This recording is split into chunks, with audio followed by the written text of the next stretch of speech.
Okay, so I asked for a recap, but I'm guessing no one remembers what's happened.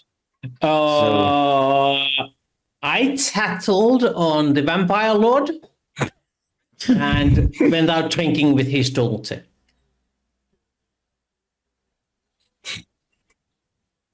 And the daughter pulled out her mother's stash that has really fancy lettering all over it. Oh, yes. I've got the good stuff, maybe. Mm-hmm. It might be the good stuff.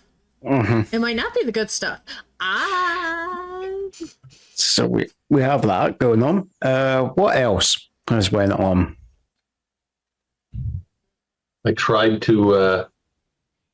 I hired somebody to dig up some dirt on. Oh yes, you did. On Mr. Robert Ralph. Slavern. Robert. Oh, okay. Oh, that's that one, right? Slatherman. Yeah, Robert Slatherin, yes. Slatherman.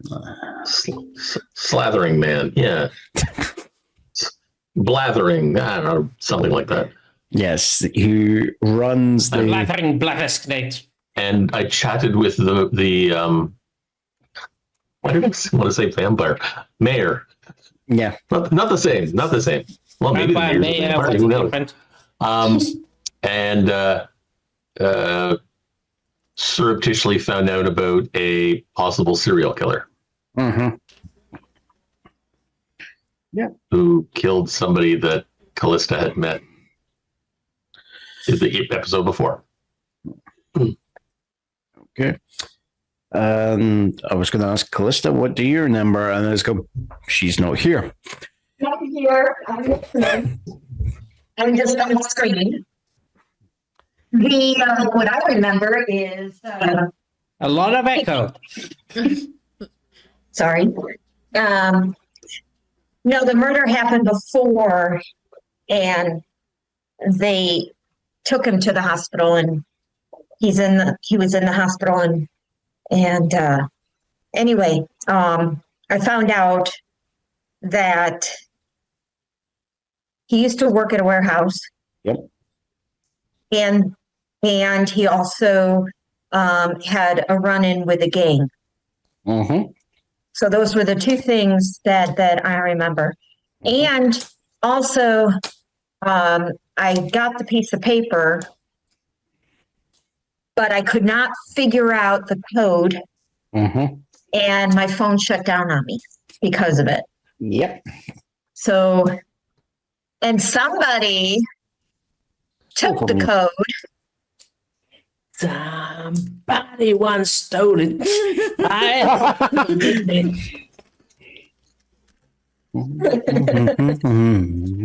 Now we're going to have that song stuck in our head all day.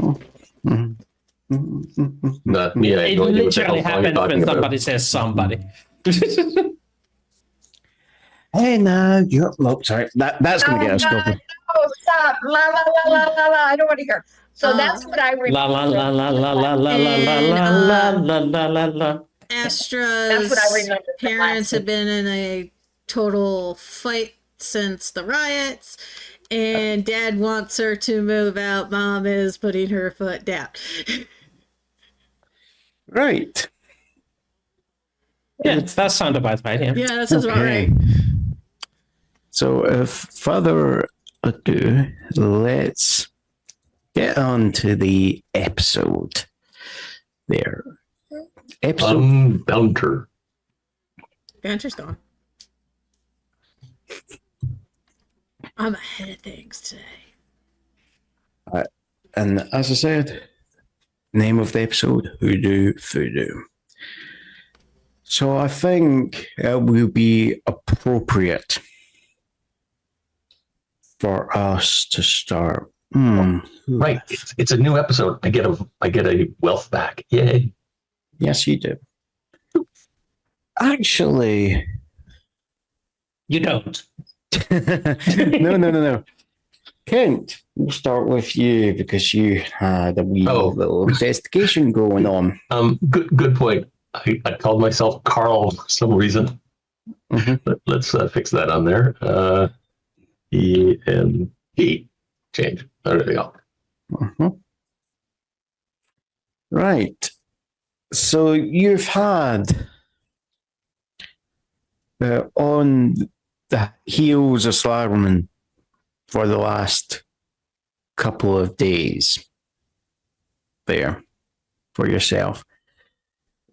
You've got the initial report back on this where Slatherman seems to be meeting with a lot of people, okay? Despite lockdown restrictions.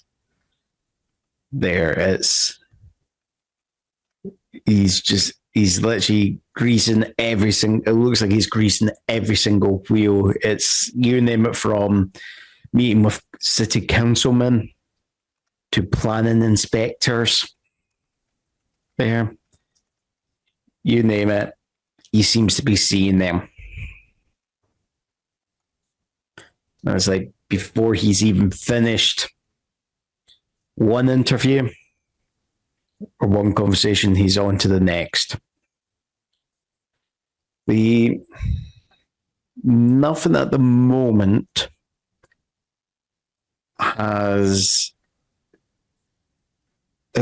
the one thing that they have actually noted to you, though, is Small brown envelopes changing hands? no, not actually. Yeah, them all Manila. No, it's not that. It's what has been reported seems to be, and this is the thing that seems to be out of character from your interactions with him, is that it's like he's had a change of heart, and that, you know, that hotel that he's trying to build a casino extension to. Mm-hmm. Well, what he's done is, because there's literally a lockdown in effect, he's taking the people off the streets and he's hosting them in the hotel at his own expense.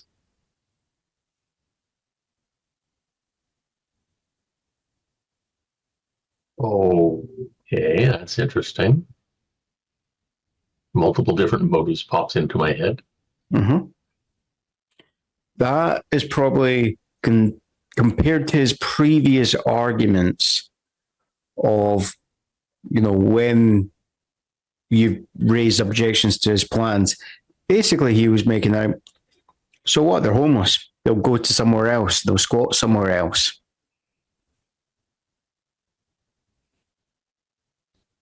He's basically just removing them so that people don't see them.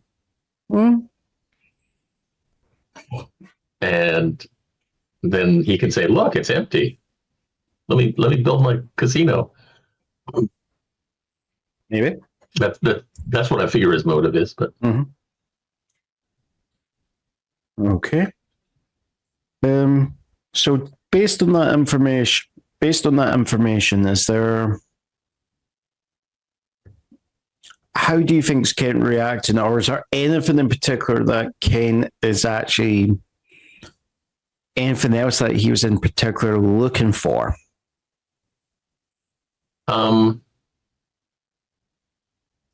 Well, originally, what I'd asked for was asking for dirt on him, not tail him around the city and tell me what he's doing. But well, this is what's being obtained so far. Okay, it's the kind of tailing around seems to be came about because when they were looking at, for dirt, there wasn't a lot of information came about, but but the only thing that what seemed to be coming out was, despite his business being basically not able to operate, he's doing a lot of, it's like the business is not having to deal with the lockdown there. Yeah. There's all these conversations. Basically, he has another source of income somewhere. Maybe. He's basically not slowed down there. Yeah. They just can't. There's these things being noted, but nothing spectacular. It's not like he's got a mistress or nothing like that's came up as of yet. So they put it to you. Well, do you want us to continue? Do you want us to wrap it up?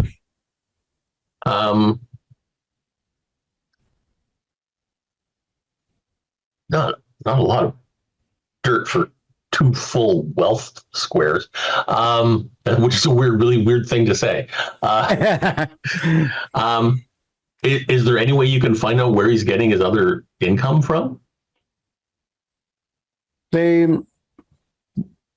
said no. Yeah, they've got some.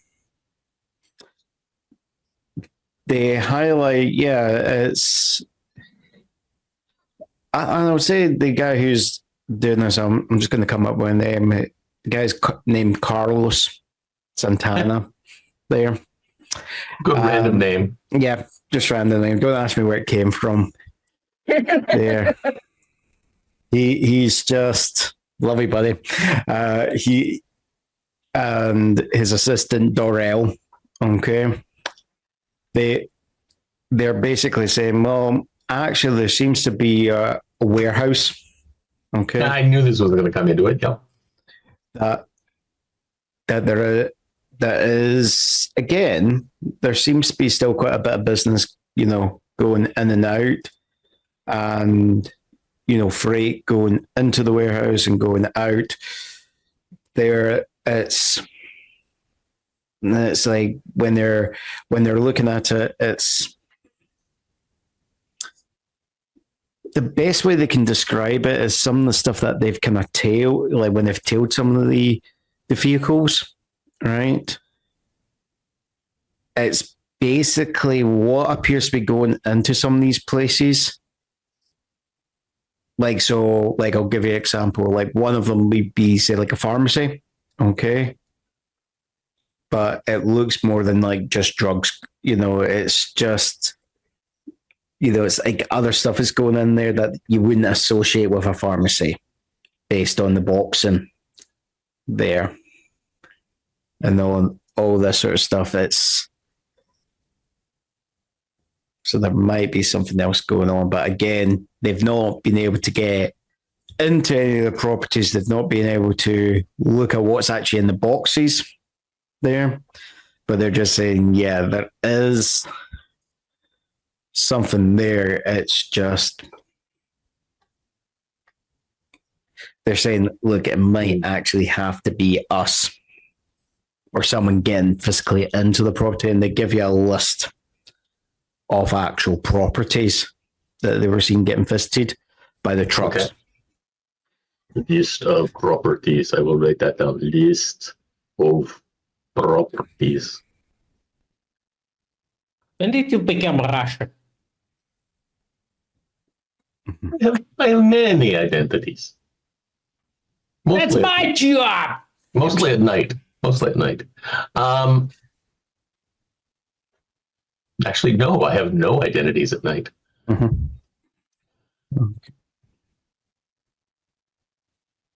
Okay. And I guess I don't know about, I'd have to talk to Calista about that before I could figure out if it's the same warehouse. Okay. I might be able to arrange a surreptitious visit to one or two of these locales. Well, one of these actual locales is actually in the mid-city there, i.e. the region of the New Orleans you're in. To map. Whoops, map just became teeny tiny. Mm-hmm. Let's try that again.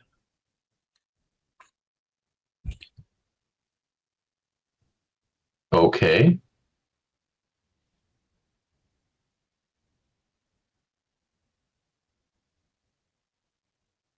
I'm looking at map. Mm-hmm. So it's just when you're looking at it, it's in, hold on, let me put a few markers.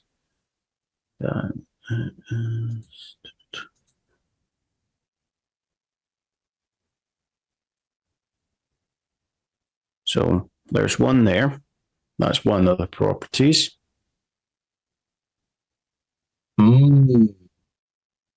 Sorry, it's on the M. Yep.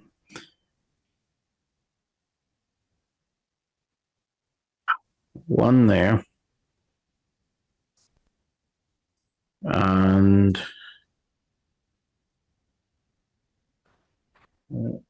so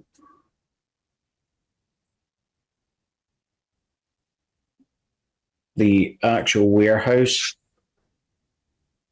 is there. The red one. Okay.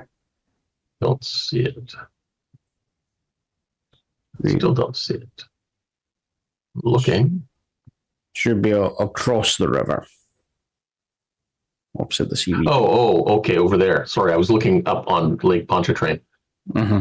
Yeah. Which seemed like a logical place for a warehouse. Okay, I see it now. Mm-hmm.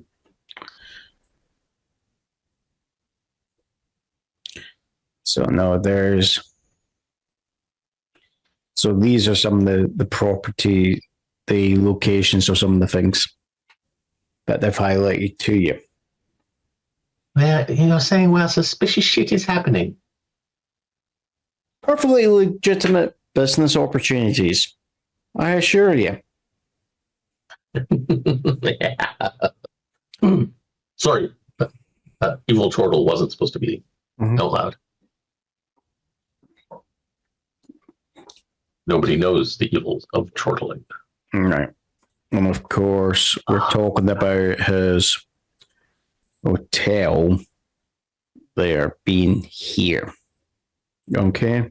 Well, it moved from last week. No, it's roughly the same area. Give or take. No. It was actually in the French Quarter. It's two hotels. It's on the border of the. It's just on the outskirts. In the middle of the road. Okay, I get it. Mm-hmm. It's not exact. It's it's overlooking the French Quarter. Yeah, with the recent Russian GPS distortion, the allocation changes depending on the winds. No, the whims, not the winds. The whims. That's what I said. Mm-hmm. Yeah. Okay. Whims. It's no. They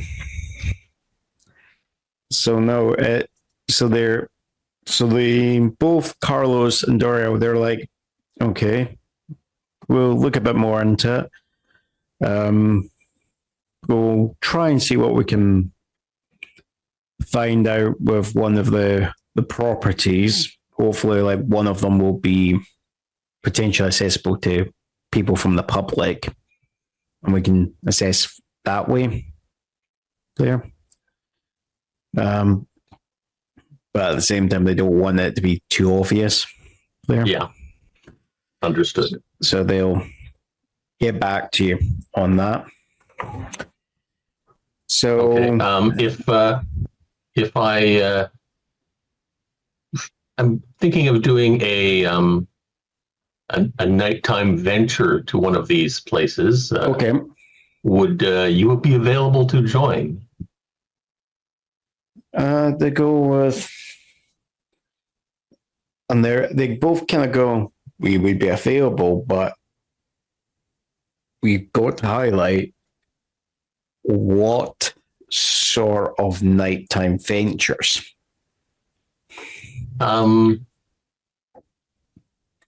Moving quietly in the dark, not being noticed, those kind? Or do you want me to be less subtle? They kind of look at this. They kind of look and they're going. I might have some skills that might aid in these ventures that are not publicly known. And they're just looking at. They're just going. They're going, some rich dude thinks he knows what he's doing. That's basically the way. Yes. You can see there's a wee bit of skepticism because they say, look, Mr. Kent, we appreciate the job opportunities you give us and the money you send our way, but we believe it might be better to leave it to the professionals.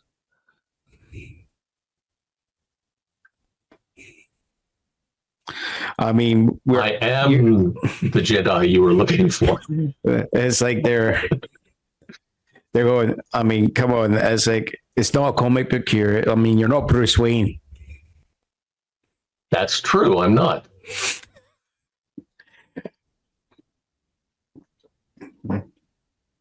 Yet. So he's a slacker. Mm-hmm.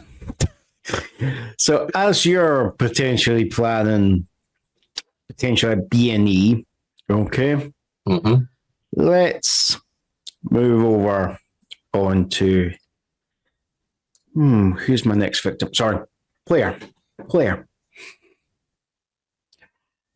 I think, hold on, Asra and Ixla, you both have been partaking of the wine in the cellar. Actually, the wine was poured up from the cellar into the room.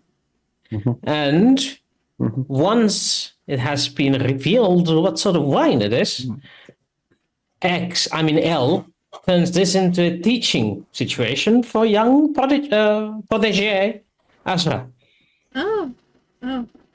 Question is what sort of teaching opportunity? Who's going to be teaching who is the question. Yes, it is Elle going, oh, Asra, can you get us a couple of glasses? And while she does, there is now, when she returns, there is 2 bottles of the same, of exactly the same on the table. Astra is also not just carrying a glass with her. Yeah, anyway, one way or another, distraction will be made, and there will be 2 bottles. Okay. There's 2 bottles, but she's not just carrying wine glasses with her. But Wooster, I'm just wondering, are you trying to create what you're doing there? Is it just an illusion, or are you actually going to make are you trying to make a perfect copy? Well, a little bit of A and a little bit of B. It is a test for Asra.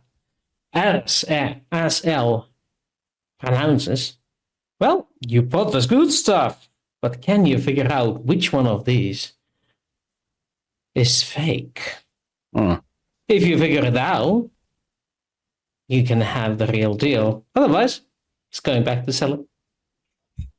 Oh, then fine. I won't use this canter that you really liked all these years that Mama always had. Yeah. I now I remember that you added it into the canter, but I can also replicate the canter. Decanter? Yeah, I can decanter, whatever. Yeah. Oh, so you're going. No, you encountered it. So you're replicating the canter because yes, I did put it into a canister or the canter before I left. Yeah. And I wasn't able to describe what the canter looked like either. Yeah, but once L sees it, L can make a copy of it. Yeah. Anyway, just roll with it. Yeah. It's like, okay. Right. This is going to be a contested roll.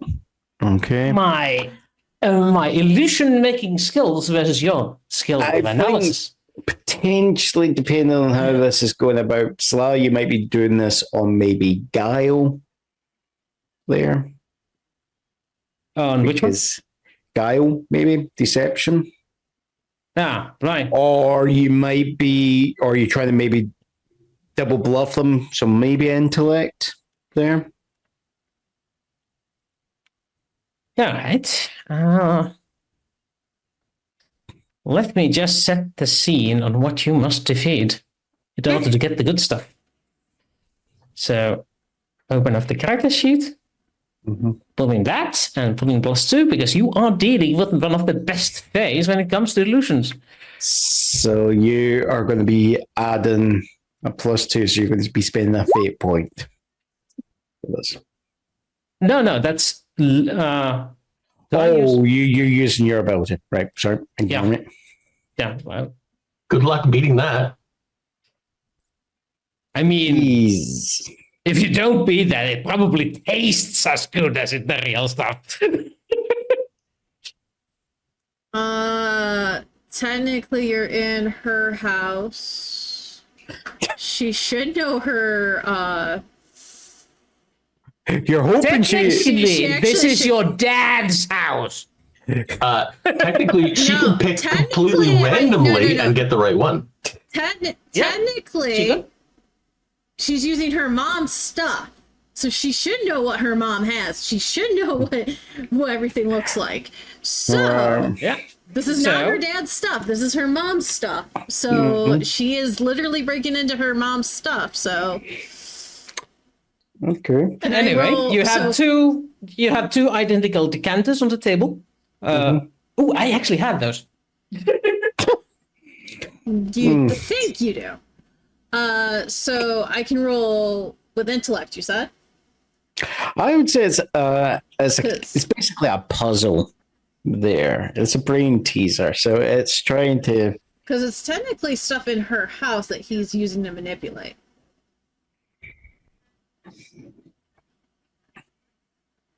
She's not the one deceiving. Mm-hmm. But that's really up to you. Mm-hmm. I have two of them. They are not identical, but they have a nice little pattern of them. It's going to be an intellect roll there. Let's say for yourself. Nope. What did you roll? One. Even if you were to possibly burn every fate point you had somehow, you'd be still one shy. Right. So the best solution in this case is just flip a coin. You have a 50-50 chance of getting it right anyway. So which one do you take? Do you take the one on the left or the one on the right? AKA GM is not giving you a hint with that roll. No. But can I roll my own guile? What? Can I roll my own guile? Depends, I guess. Mm-hmm. Because technically, Asher's... by the way, just to let you guys know that I'm not cheating, I already posted my my answer to this to GM. Yeah. But mine is completely honest. Asher's not that stupid. So if she's not going to know which one it is, she's going to come clean and say, well, that's fine. They're both grape juice, though. And she takes a sip of both. Ah, right. So you're going to try and see if you can hoodwink him. I thought you were going to pull a Princess Bride and say, use Guile for, oh, look over there, and then switch the two of them. No, like literally, the poison in front of me. No, technically her manipulation is correct. She did come back out with the canter with the bottle. The stuff is in there. Well, how do you know the stuff is actually in there? You didn't go into the kitchen with me. You didn't go down to the cellar with me. You don't know anything. You just did the canter thing. I can smell. And also various liquids in. I assume you're using a crystal decanter and not a some sort of non-see-through material, which is all the rage apparently in the 200s AC. She is actually using a concealed canter. You can't see what's inside. Decanter, not canter. It doesn't matter. What she is using is completely, you cannot see inside it. So how do you know I actually put the stuff in it? You do not. So she drinks from both. Okay, that works. Turns out there's poison in one of them. Actually, there's poison in both of them. Cocaine powder. Now they both have alcohol in them. Yeah. You have chosen. That's why I want to poorly. hit. I want to hit Guile. Yeah.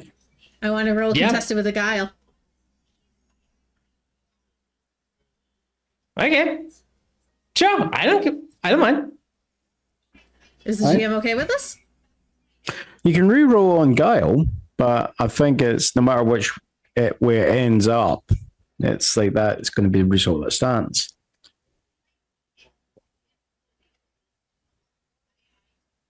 So if you want, you can do it. Because again, I never described what the thing looked like, so you guys are all making a assumption at what I did. He was in the room with it while you went to get the glasses, so he knows what it looks like. I brought out the bottle, empty, the stuff inside a thing that was completely blocked. You can't see the inside of it. Nothing stops him from potentially pouring a wee bit to see what it looks like when it's decanted there, or putting a wee bit. This is if I think this is where it goes into swings and roundabouts. You can make 20 different arguments on different ways of doing this. It's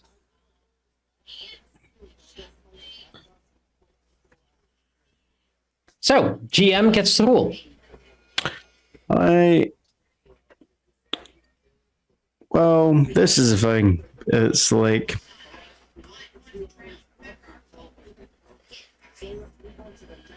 I think Asra, the way Asra will be taking it is the way Sla will position it. One of them, one of those decanters that he's presenting to you is the right one. Okay? It's just you don't know which one you're meant to pick. So it's like 50-50, which one you go with. And the moment you take from one, L is going to take the other one away. Mm-hmm. So you can't take...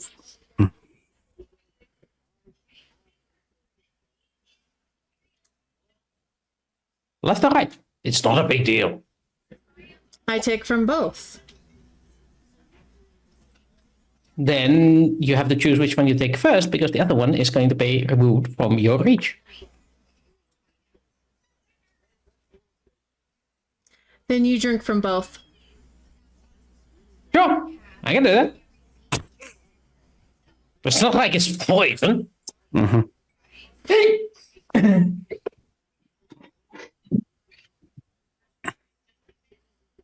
I'm guessing you're not going to reveal the truth behind this.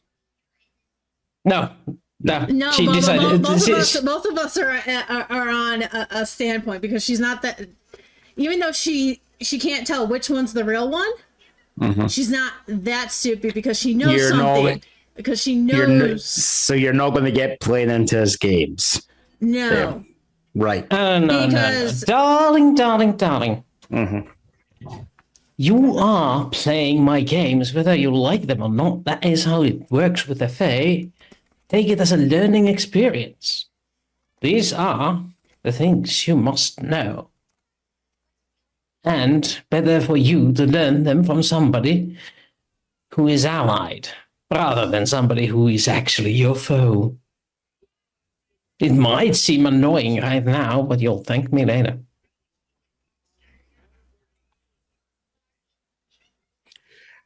The question I'm wanting to pose to Sla, have you introduced.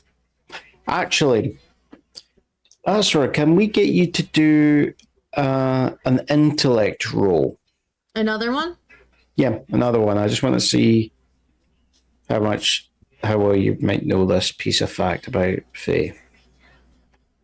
Dun, dun, dun.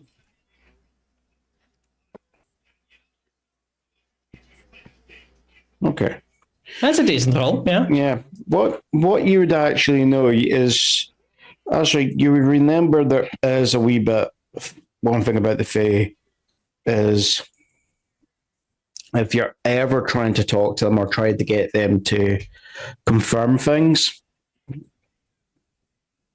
you get them to confirm, to confirm the idea, the thing that you're trying to confirm with them 3 times, okay? Because they would then be bound to actually tell, if you get them to repeat it 3 times, they have to tell it truly, okay? They cannot tell the same lie 3 times. The thing that is hinted, though, is they can't tell a lie, okay, when challenged 3 times. But the issue is they can still tell you the truth, but get you to make the wrong assumption on telling the truth. You might ask, like if you're planning a heist and that there was a Fae you knew about the security arrangements, you may ask, is there guards? Okay. And they confirm, yes, there are guards. Okay. But if you forget to ask, are they armed? They will omit that bit. Fays will do loopholes. Yeah. They will tell like you the vampires. They will tell you exactly what you ask. They will not volunteer anything else. They will not give you extra. So it's been very. That depends. Well, they may give you extra that is irrelevant or misleading. Well, it really doesn't matter. Astra has grown up with you in the house, coming in and out. Yeah, she has grown up with her only family. 20 or something. How much can you have learned? Children pick up quickly on shit. Oh, sure. She's also dealt with her mother, and she's dealt with her father. She's also dealt with her mom's best friend. She does pick up stuff, I will be honest. Does it mean she retains it? That's for her to know. Mm-hmm. But right now, she doesn't trust what you're playing. Mm-hmm. Completely fair. I am a fae after all. She knows not to trust you. But she also knows that her mother's item that she is using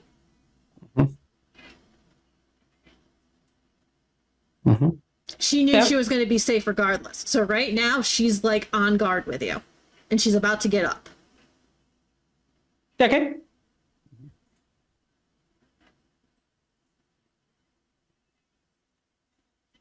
Okay. While this teacher moment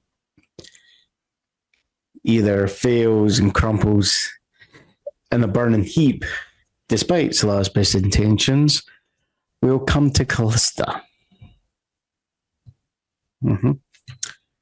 Right.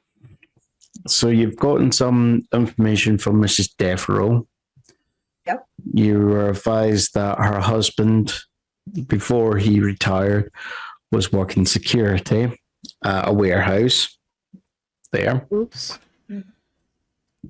There had been an incident in the last week where, he was, going down to the little corner shop there, and there was a hoodlum, as she's described it.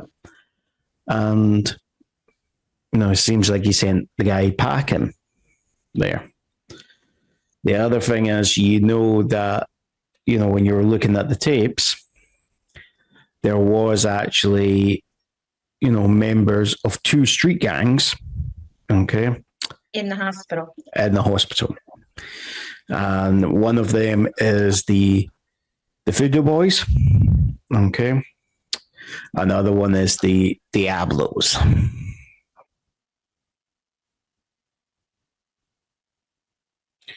Okay. So what is Calista doing?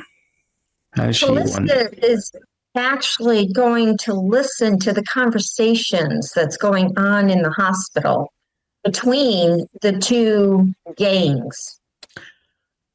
This will be the thing. There is, after the gangs had the fight, basically all the only people left from those gangs were the men that were needing medical attention.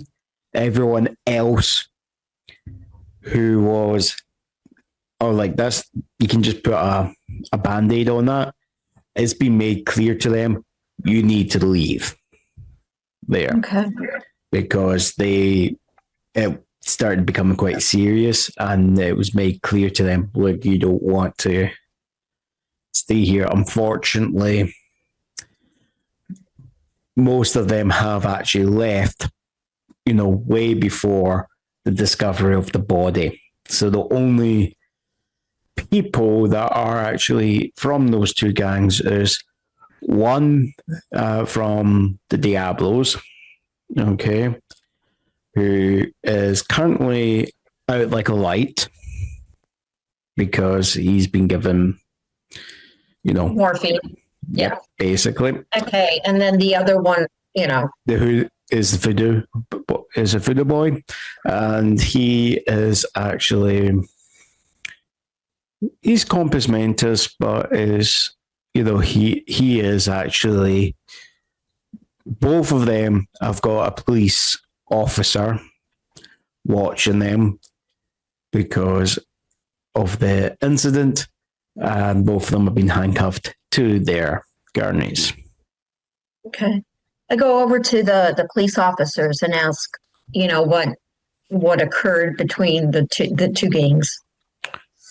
Yeah, so the officers describe a situation. It looks like during the actual, the riots, okay, the 2 gangs used the disturbance there, and the police, with the police being pulled left, right, and center to try and settle some old scores there.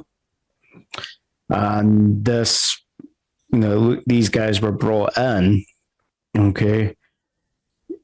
One of them is actually the Diablo who's actually, sedated, is because he's been shot there, while the Voodoo boy is actually being, he has actually been, we're talking about, he's got a broken leg there. Okay. Where exactly did this disturbance happen? Was it around the warehouse district? This is no, actually. So the Voodoo boys, they're mainly around the French Quarter. Okay. The actual Diablos have been kind of moving slowly but surely, moving along the riverfront. Okay. And it's basically the Diablos are trying to move in on the French Quarter because they're hoping to get, run the protection rackets on the more touristy bit. That the Diablos are a more nearer presence. Okay. So at this point, I leave. I've got, the information from them. Thanks. Make sure you get some coffee. Yeah, it's going to be a long night for y'all. Then I go to the corner store where the incident occurred. Yeah. And ask, the owner for the footage of that occurred. Yeah, so yeah, of course he pulls up the CCTV, but we're talking about this camera's from like the 70s. It's grainy, and I don't think it's just grainy because it's just it's an old an old camera. It's grainy because the tape has been redone again and again and again and again and again. So you're seeing a wee bit of ghosting at some points. It's still better quality than what I got at my local bank. Jeez. Okay, so I fast forward it to the time and date for when it occurred. Yeah, sure. And do I see anyone other than the husband that looks familiar to me? Well, you see Mr. Devereaux come in, and you see him actually come in behind there, and it's like you see one of these kids. They're trying to hold up the shopkeeper there, and it's like the door's open. So when Mr. Devereaux enters, he doesn't set the bell going, and it's basically before the actual Voodoo boy even knows it. Mr. Devereaux's taking the walking cane, and it's just giving them a good back whack on the back of the knee, and the Good for you. kid, and the kid goes down, and it's like the gun literally spills out of his hands and literally goes into the corner, and it's like the kid's literally, and the shopkeeper's then jumping for the gun. So of course that then sends the kid flying because he knows I'm out of here. He wasn't expecting that. The thing that you will see is when you actually see the back of the kid's jacket. Yeah, it's Voodoo. It's got Voodoo Boys gang symbol on the back of the jacket. Whether or not is he a Voodoo boy or is he just a punk that thinks it looks cool, that's another thing to determine there. Okay, and so I note that, and from the grainy picture, I try and ascertain if it's someone, a gang member that I have known in my life.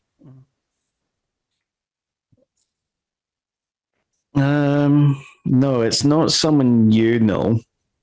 Okay. But I would say you potentially might, if you approach the right person, you might be able to confirm if it was a member of the Voodoo Boys there. They might not give you a name, but they might be able to confirm yes or no. Was it one of their boys? Okay. After I finish there, I say thank you to the shop owner, and I give him the sad news that Mr. Devereaux has passed away. And then I head towards the warehouse that Mrs. Devereaux gave me. Yeah, so the warehouse in question is a warehouse up in the actual, McDonough district. McDonald's? No, not McDonald's, McDonough. All right. Madonna? Okay. Yeah. All right. District, okay, of New Orleans across the river. There.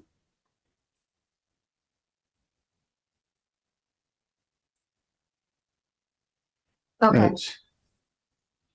So when you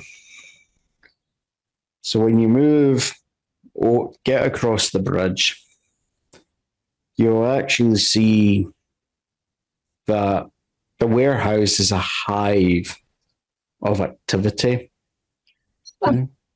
As I think to myself, Join the hive. as I think to myself, What a wonderful world. A wretched hive of scum and villainy. It's as not I Moss think Isley. it's not deserted, like, not abandoned, like Mrs. Devereaux was telling me. Interesting. At this point, I put on my, my bulletproof vest because, who knows what I may encounter. It's just as you're, slowly but surely getting to the, there's a gate, where you would drive in, and a security guard will step out. And he goes, "Can you please stop there?" I look at him and I say, I pull out my badge, and it's like, I have business here. Can I speak to the owner? Well, he isn't here, officer. What's this about? It's about one of your security guards. You see a puzzled look. And then he goes, "One of our security guards? What's his name?" Well, I need to speak to the owner. I'm not at liberty. I'm not at liberty to talk to you about an ongoing investigation. He actually just goes, pulls out a walkie-talkie, and he goes, he's speaking to someone. He goes, last time I checked our security guards, there's been no issues with them. It's an ongoing investigation. I need to speak to the owner. So please, can you give me the owner? Or I could just, I can get a search warrant and come back. This is, officer, I don't know what you assuming is going on here. This is a warehouse for PPE supplies.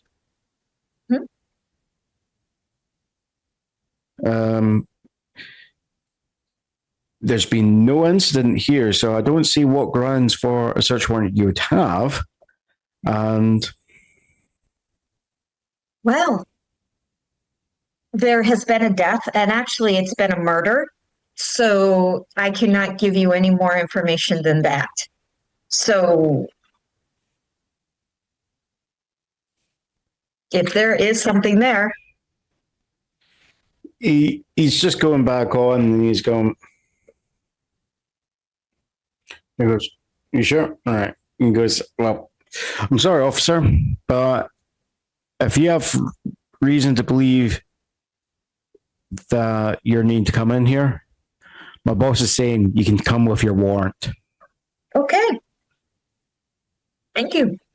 And I turn and I leave, and I go back to the office to get a warrant based on the fact that they were uncooperative and a murder. And these are leads, and they're not cooperating with me. It's when you put in the request for the warrant, your captain, who I think we've not yet come up with a name for yet, have we? No. I know. What's that? beady eyes. I don't think the badge will go Captain Beady Eyes. I don't think. Oscar Bernard Vios. Captain James T. Kirk.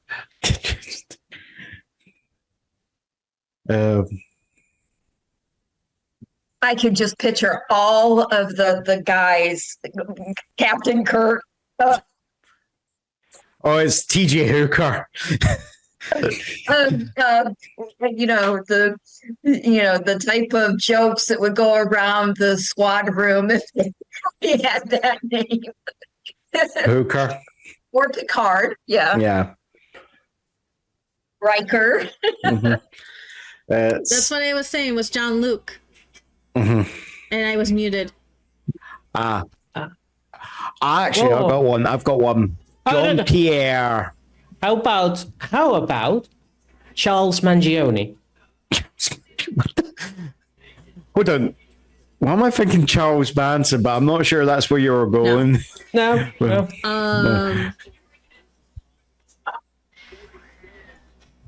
Okay, so what does the captain say? Just call him. I think captain. I think it's gonna be.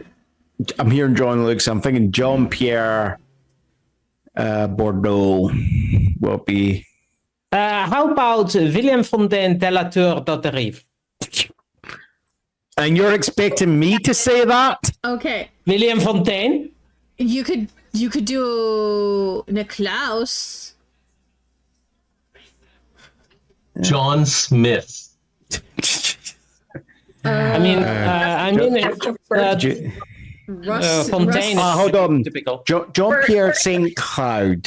Oh, that works. Yeah, We're in the French Quarter, St. Cloud. Yeah, St. Cloud. We're in the. Yeah. Okay. Yeah.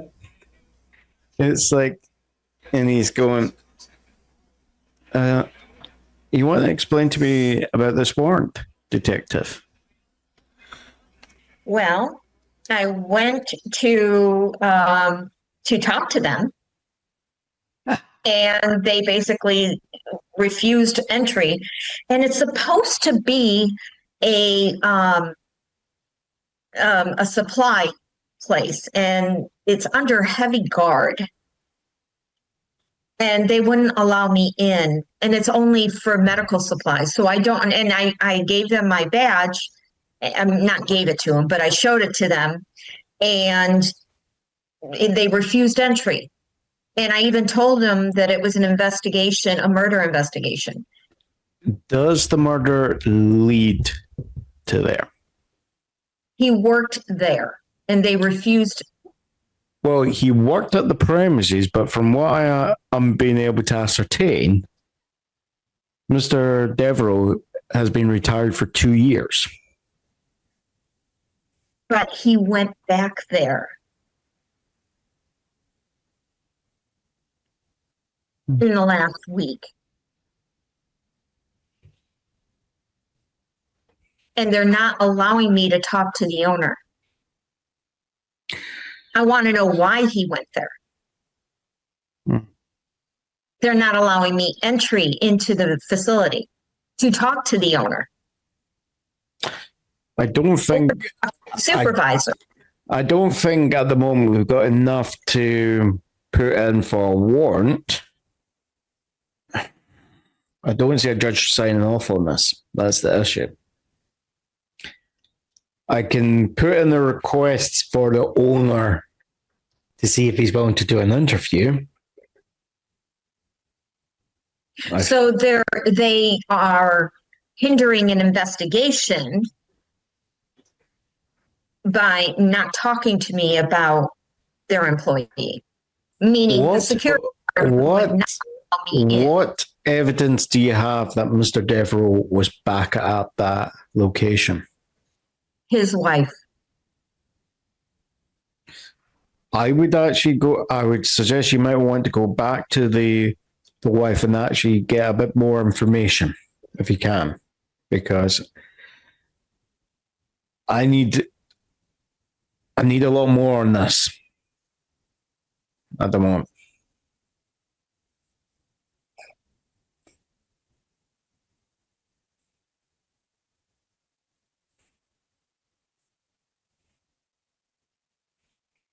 She Yeah. She punches Yes. something. Yeah. Would this be a good time for Calista's phone to ring? Yeah. Why not? Ring, ring, ring, ring. Captain just goes, as I said, look, I need more. And he just walks out, walks back into his office. Yeah. Callista, it's Kent. I was wondering if you were available this evening for a subterfuge investigation of a certain warehouse. The expression on your face was perfect.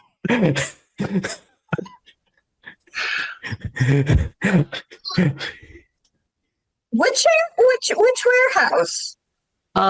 It's in the McDonough district. And I give her the address. Yeah, lo and behold, it's the same. Yeah. um,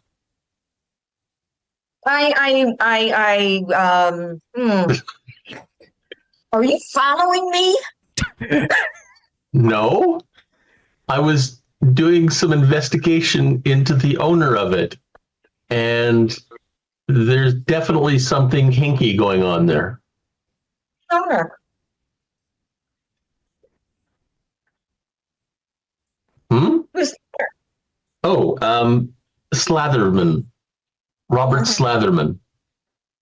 And Ken, you were never. I'm I'm investigating from the top, you're investigating from the bottom, and we meet in the middle. Sutherland, Ken, you might want. I'm not sure if you would want to remind her that he's the guy that she twisted the arm off at the gap. Yeah, you almost collected his arm. Yes, it was that jerk. Okay.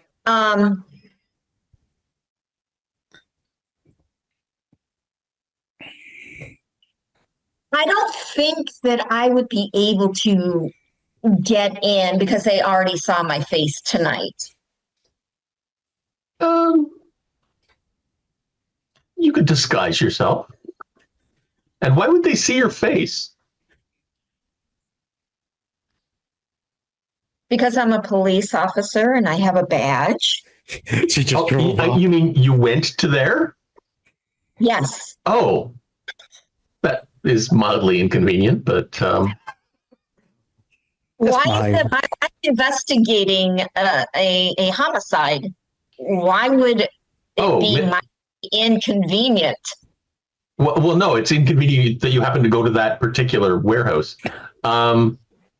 And then that's when I let slip. Oops, you mean the murder of Mr. and what was it, Devereaux? You knew he was murdered? How did you know that he was murdered? Jeez, you might get arrested. Well, a certain high-ranking birdie told me. Which high-ranking birdie told you? Because that was not common news yet. I gotta go. Bye. I'm not really at liberty, but put it this way. He outranks all your bosses. Sorry, can you hear me? This reception's terrible. Yeah. Are you still on an airplane? Oh, no, that was somebody else.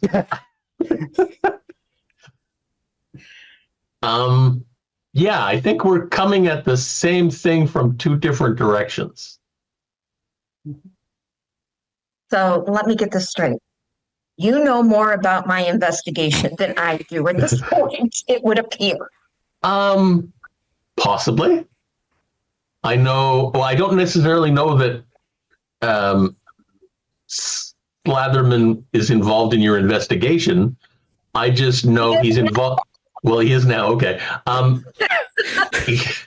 He he's involved in weird As the shit. lawyer for Mr. Slatherman, we resent the implication of our employer. He is an upstanding member of the community. Get the fuck off our call.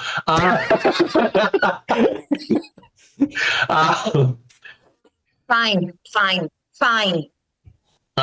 No, I was investigating him unrelated to the murder. I did not know that was related until you mentioned investigating that location.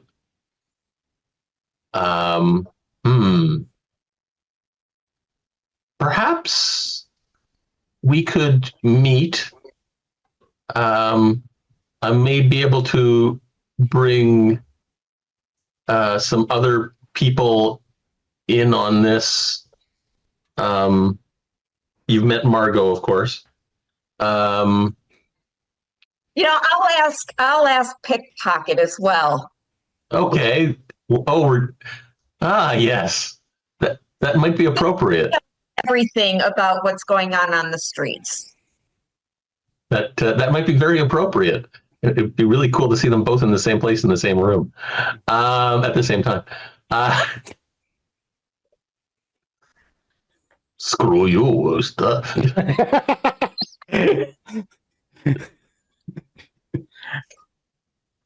Actually, Okay.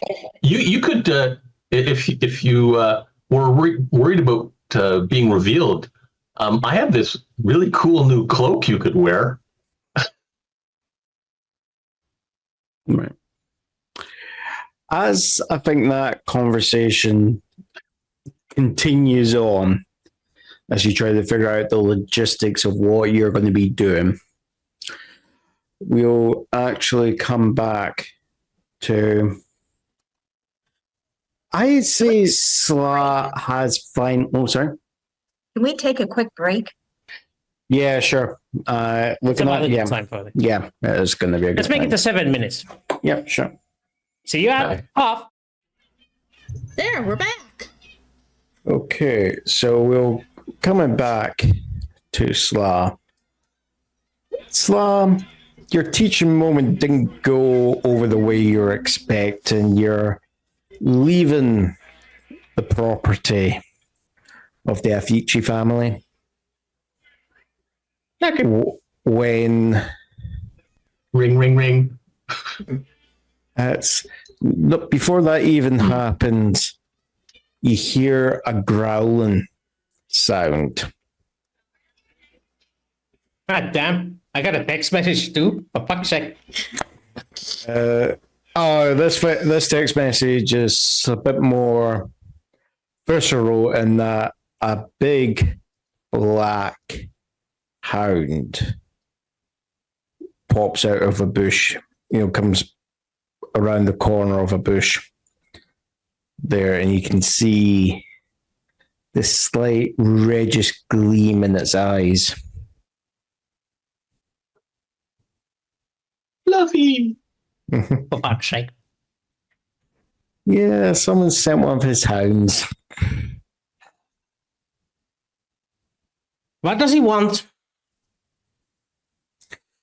And you see the hound just kind of gesture with its head for you to follow him.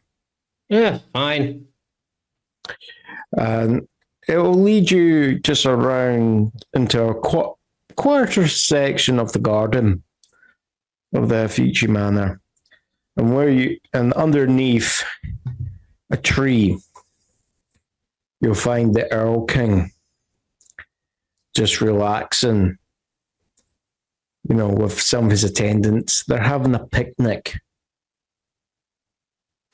And he's just going, have you anything to tell me about my servant? Well, ever since I pulled him back to you in a in a sarcophagi, it has only been 3 hours. Let's just say I want to ask, you'll appreciate that it's me asking instead of some brethren of his. Yes. Was that by your hands? Should it have been by my hands, would I be foolish enough to bring his remains back to your majesty? For I am sure your wisdom is much greater than mine skills of deception are. Was it by your hands? It was not by my hands. Was his death by your own hands? His death was not by my own hands. Okay. The item I sent you to retrieve, what of it? Still missing. You see some frustration. He goes,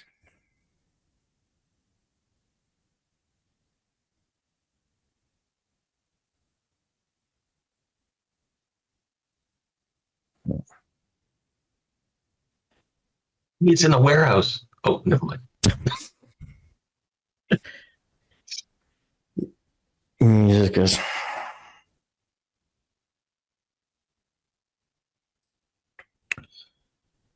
okay.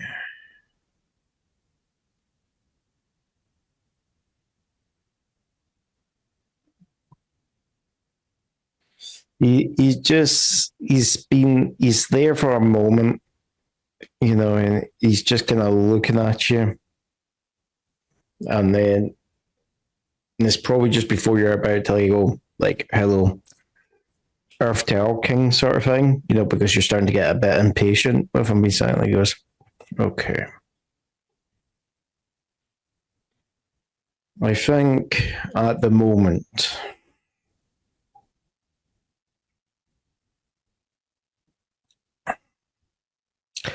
yes.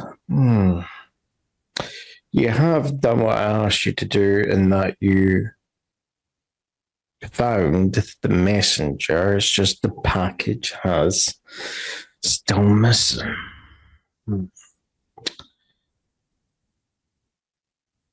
I have discovered a lead, Your Eminence. Pray tell.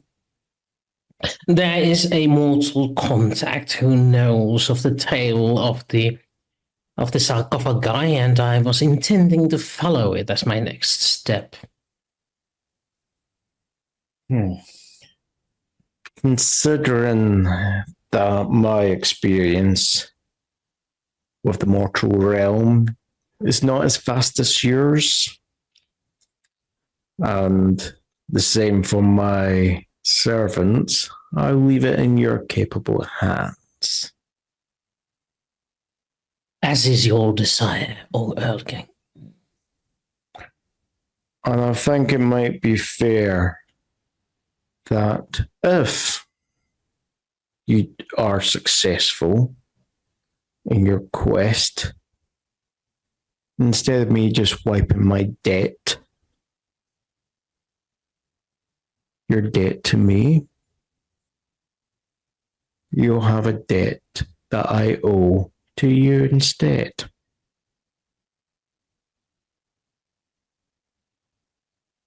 To be determined on the complications that have to arise from you retrieving the box. Your generosity is far greater than any. I don't do this. We know you're not one for kissing arse. No need to do it with me. I can use the practice, though. Well, you can brown nose to Avici then. He's the sort that would enjoy it. Yeah, you're probably not wrong. Oh. However, he's a bit too busy now, and he doesn't know anything about this, so... But... He has his own plans. They just happen to coincide with mine. Life. The mortal realm is surely interesting at times. I would say, though, Salah, it's better for you to realize that there's more important affairs going on back in the Never Never that really require your attention there. But at the same time, you do have the freedom to choose, unlike some of us.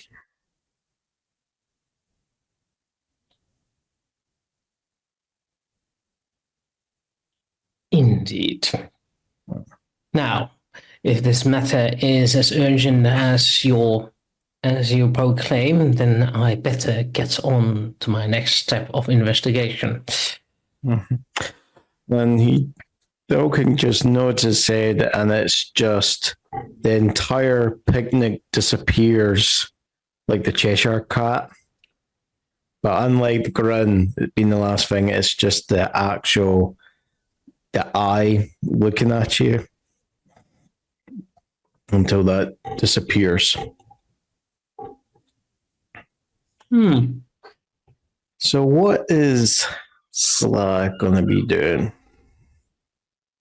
here? Picking up the phone. Mm-hmm. Missed calls. 25. 22 of those are from Kent and 3 from Calista. No, there weren't. No, there wasn't. They're all duplicates, so it's the one message. Who are you Hi, ringing? Kent, you called? Hi, Margot. I was wondering if you were up for a bit of an adventure this evening.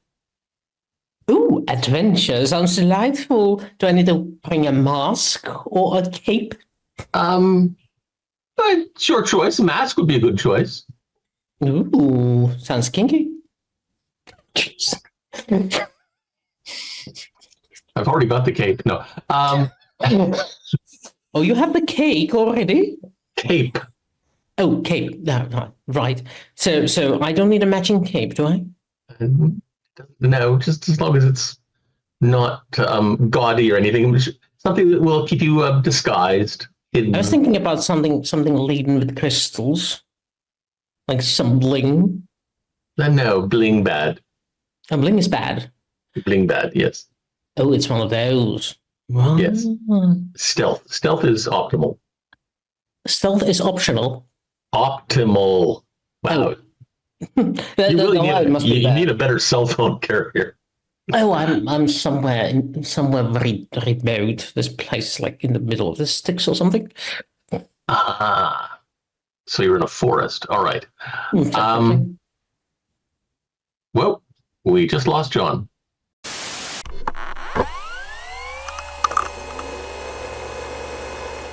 On to the game. So I think there had been, before my computer rudely interrupted myself, okay, there had been a conversation between Sla and Kent about what was them trying to arrange to meet up or what they were going to be doing.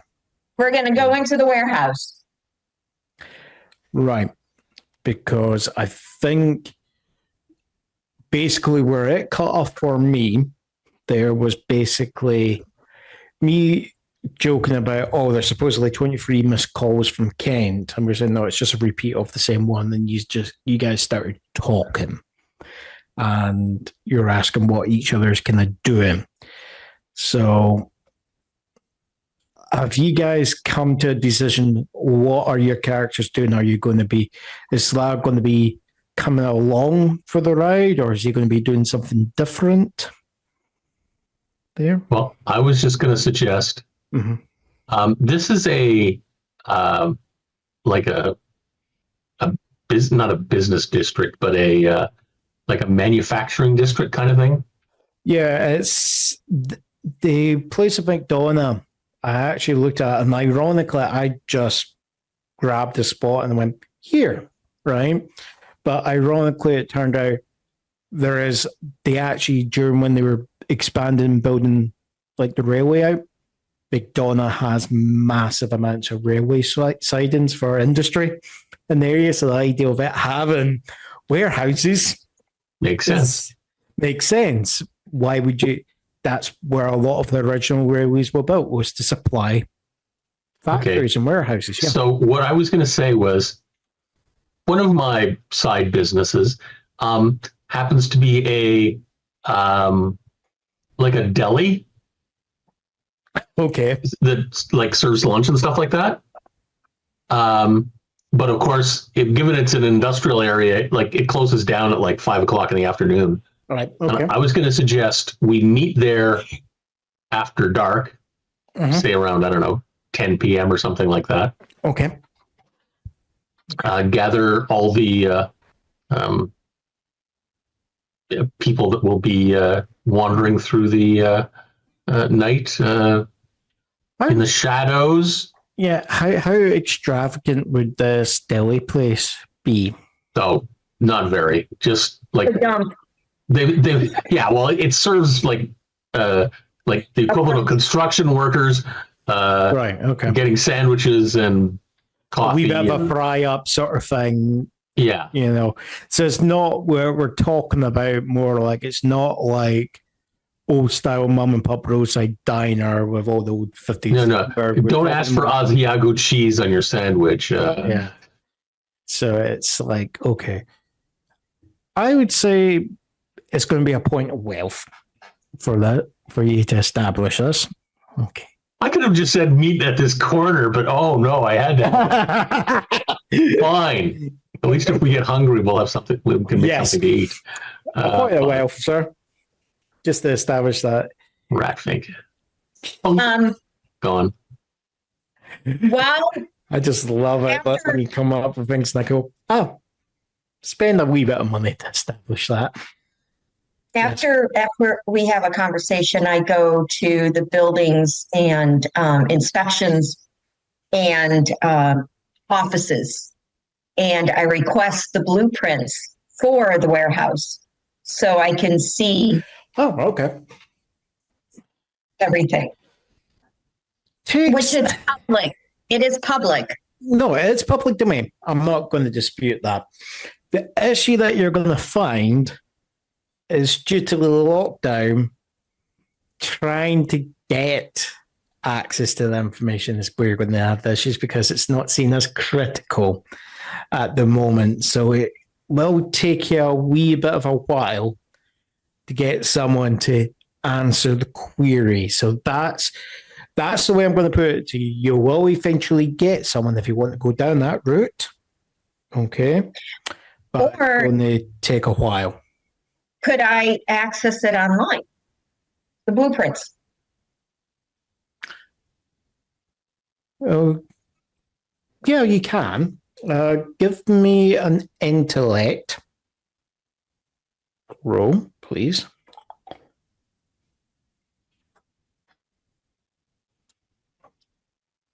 Great. Yeah, you get the blueprints. You see all the way up to the point where Mr. Devereaux became retired. And it wasn't that he became retired. It's like when the place originally closed down, he was out of the job, right? But he had just accrued enough so he was able to apply for state pension, that sort of thing, right? And also use his private pension there. He was of age to do that. But what you notice is like, yeah, you've got plans there all the way up to, that with all the planning permissions and all this. Then about a couple of months ago, it would appear that the place has been bought up. Okay. It's not clear who at the moment has the ownership. It's just that there's been a sale of the property. There's also mention that there's been permissions put in for changes to to the plans. But again, Renovations? yeah, for renovation. Yeah, but if they have to get permits and everything to make any changes. That's the thing. You're finding references to that all being done. But when you look at it, it's like that information's missing. Yeah. So the documents they're using claim that the filing has been done, but the filing number itself leads to nothing. Oh, there's a nice folder there. There's a nice empty folder for you. Exactly. Right It's giving you a perfect example of some empty space. Well, this is grounds for, a fine. Yeah, but you would really enforce the fine. That's the issue. No, here's the thing. Is there a file for a clerk mistakenly misfiling something? Under like a something similar but separate. Yeah, it all goes down to human mistake. True, that's a possibility. It's a question of how long would want to spend digging and pulling at that string. There.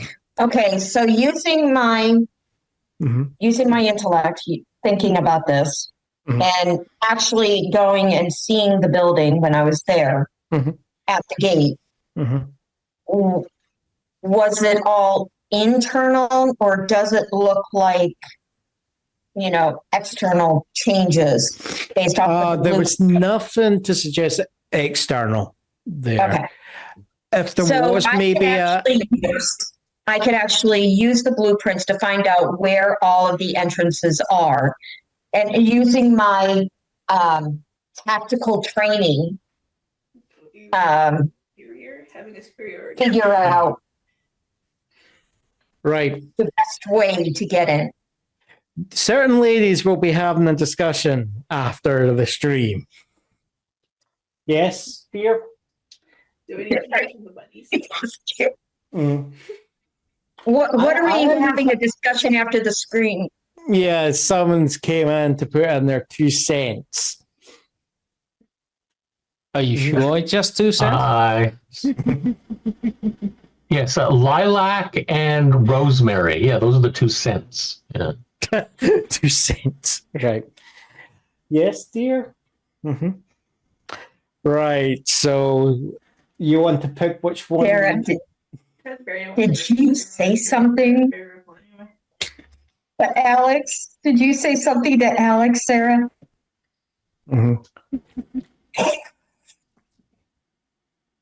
I see what's going on here. Oh. Do you like it, or do you not like that soda? I don't know what to make of that. It's like if you've ever had Iron Brew, it's like you ever had like say Copperberg with like mixed berries. It's making me think of that, but instead of the alcohol, it's then mixed in with Iron Brew. But I always think of Iron Brew as just being its own flavor. I don't know what Iron Brew is. It's Scotland's national drink, soft drink. Oh, it's a soft drink. Okay. You think with brew, it would be a beer or something. I would think beer or something. And by the way, Wooster, nice haircut. I didn't say it during banter, but I just wanted to say it now. Yeah. Nice haircut. Thank you. It's a new one. I got it yesterday. Yeah. It looks great. So, no. Okay, so go you can see that when you're looking at it, there's only really kind of like 2 like main kind of points of egress, like major points. There is like the regulated fire escapes there, but for like main in and out there's the loading docks on the side where all the lorries go in and out, and then to where the car park is for all the employees. There is like a lobby area which they would enter. Okay. So that's how they get the car into the hallway there's a car entrance. Yeah, okay. Right. No, okay. Yeah. So you're seeing that. As I said, there is other stuff like, the regulated like fire escapes, all those sort of stuff. But there's, generally they're only generally open from the inside, and generally they are alarmed, so you wouldn't expect them to be open there. There's, when you're looking at it, it's the building, the warehouse is an older style building. Okay. So unlike like a modern warehouse where there's very little windows there, you will see, because this thing is, at least 60 to 80 years old, okay, this does have, massive windows, basically on the kind of like the third story to let light in to the warehouse. So again, it's like your tactical training would suggest, guys can rappel down from the roof, swing in, that sort of thing. You're having all these, SWAT team imagination going on here about how all the different points of egress and ingress and all that sort of stuff. You'd imagine if the building was that old, it wouldn't have windows. It would have like MS-DOS or something.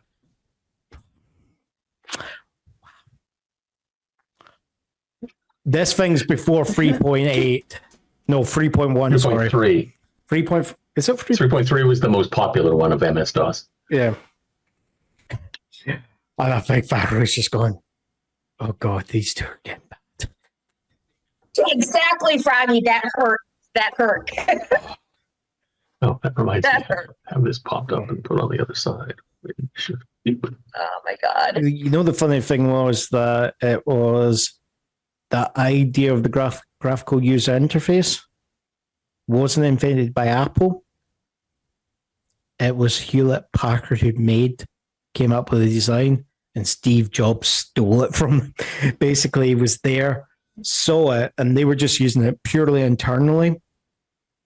And they had they didn't know how marketable it was. And they basically hadn't patented it. And he just went, okay, don't patented, before they could even do a thing, and sold it as, what was it, the Apple Mac 2 or something like that. There. Anyway, that's me digressing there. Right. It's talking, so you're looking at it, is there anything in particular you're looking for there? The best way to come in. Best way to come in. Because we had discussed that we were going to go to go in. Yeah. So I'm trying to find the best way to make that happen. Yeah.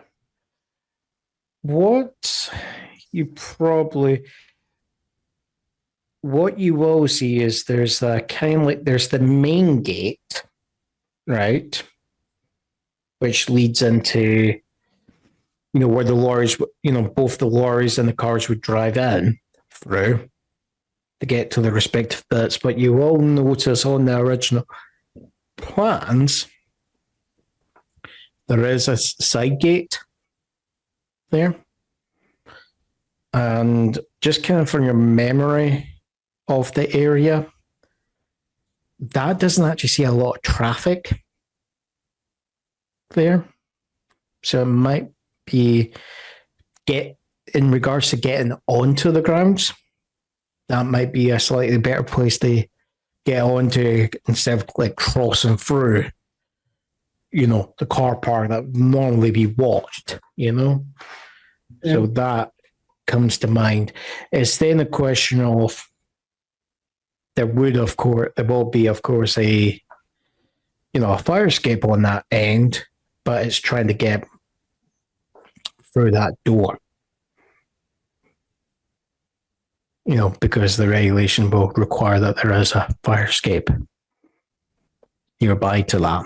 But it's trying to get in, it's trying to get through that door will be the tactical question for yourself.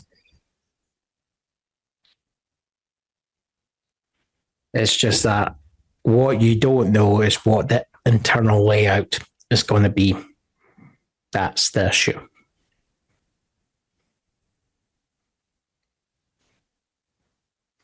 Any other questions or queries?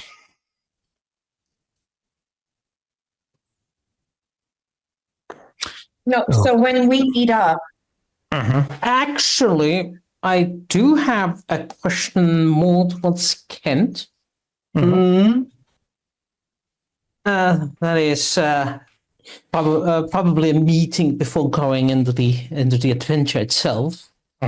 Margot is going to go around and Kent, darling, I do have a question.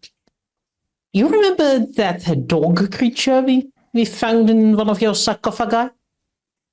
The dog creature? Yes, the one with the black snout and everything. Oh, the one with the big stake in it? Yes, that one. Yes, that's the one you wanted to.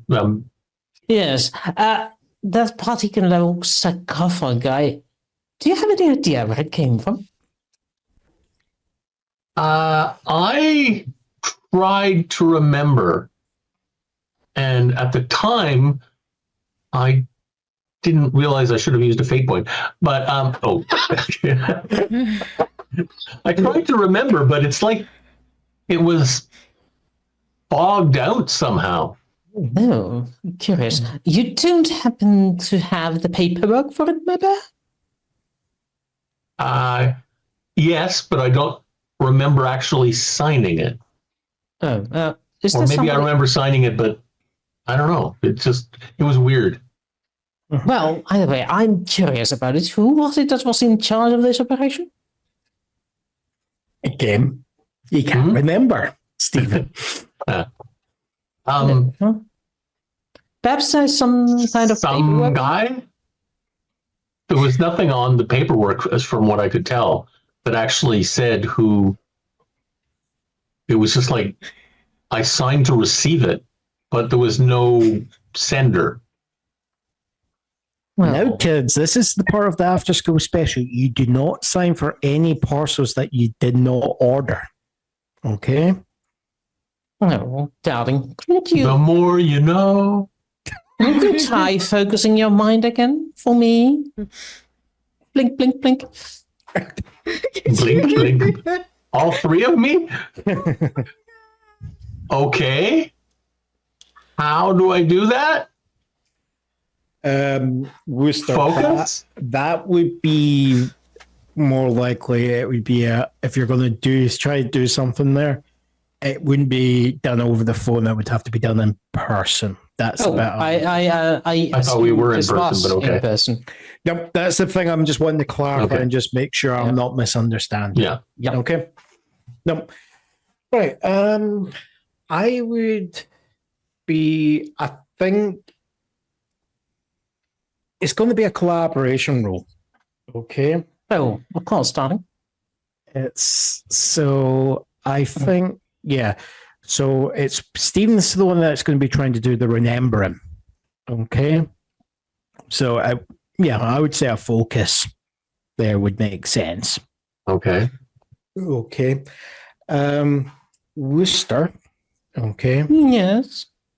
I'm going to give you a difficulty, right? If you, it's either this, it's like either you can just give them you help assist them without doing any roll, and it's just a flat +1 he gets, okay? Or you can do a roll for a create advantage, okay, to give him something there that he can then use. It's how do you want to approach it? But you only really have one shot. Well, at doing obviously, Slash is going to start going over the logical ways of how this would go. Like his understanding of human logistics is undoubtedly limited, but Sla is nonetheless very good at has been around for a while. So he's going well, what about this person who was that person, and how about this this logistic hurdle? Whose name was it? Was it on the tax paperwork? who approved it for sending, and where does it come from? Sort of those creative questions, and giving a little massage on the shoulders. Why can't it be this person? Why could it be them? Could it, when could you have signed it? Right. I would say that's just going to be like a +1 there. Okay. Okay. +1. Can I? I assume I can't use my last aspect on myself. What is the last aspect there? No. What? The psychology one. So hold on. Let me just look at how it's worded. Because depending on how you word your aspects, sometimes they will apply. I don't think I worded it correctly for this, but that's okay. Yeah, add more words. Psychology. Yeah, I would say that kind of psychology is on others, not myself, I presume. Yeah, I would say so. Yeah. No, it's more for you reading people there. Okay. No, I want to read myself. Yeah. All right, so just basically a focus roll with +1? Yeah, focus roll +1 there. And it's going to be, you're going to need 4. Okay. So you're saying there's a chance. There is a chance there. But chance isn't here. Yeah. Chance is a rogue. Yeah. All right, here we go. Maybe you need to ask Chance about it. He might know something about all this theft. I'm going to rogue the dice now. 3, 2, 1, click. Yep. 2 negatives this time. Jeez. Right. I don't remember. Now, is this not one of those points where you take that die and roll use the fate point? Oh, that's true. Yeah, I think you can do the idea of you can use your high concept. The idea you would know how you set up your business, right? Yeah. So the idea this is part of your arrangement of how you set up your life, both day and night there. And so trying to you should remember that, you feel like you should remember. So I'm more than happy to give you a with a fate point and a reroll. Yep. It's just and I still get the +1? Still get the +1, yes. All right. How bad can I do it again? Right. What is it this time? I'm knocking on my desk for you. Where is it? Oh, close. They're close.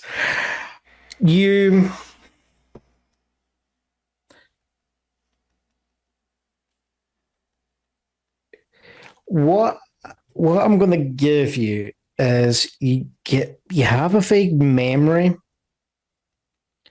of a person being in front of you presenting the documentation,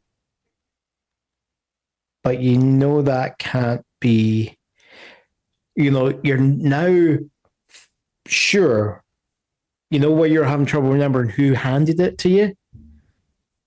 You don't know who handed it to you, but it's an old assistant of yours who actually passed away. Oh, it was somebody who was dead who gave it to me. Fascinating. That's inheritance. Or did they pass away after they gave it to me? That's the thing you can't remember, because that's what you're trying to think. That's the bit where you're not. It's kind of quick Google obituaries. That person basically. When did they die? It would appear to be that the paperwork that was given when you look it up would be after. It'll be in the same day, actually. Oh. Mm. I don't know. Margot, I think this happened. Margot, I think something really screwy is going on, because I'm picturing Fred Flintstone. I don't know. I'm just inventing a name. Fred. Good old Fred. Yeah. Fred. Mm-hmm. Fred Stone Rock. I don't know, whatever. No, Fred Stonerock. No, that's fine. No. Go with it. Fred Rubble. Fred Rubble. Yep, the Fred Rubble. Yes. Right. Sure. Betty and Wilma got together and had a kid. No.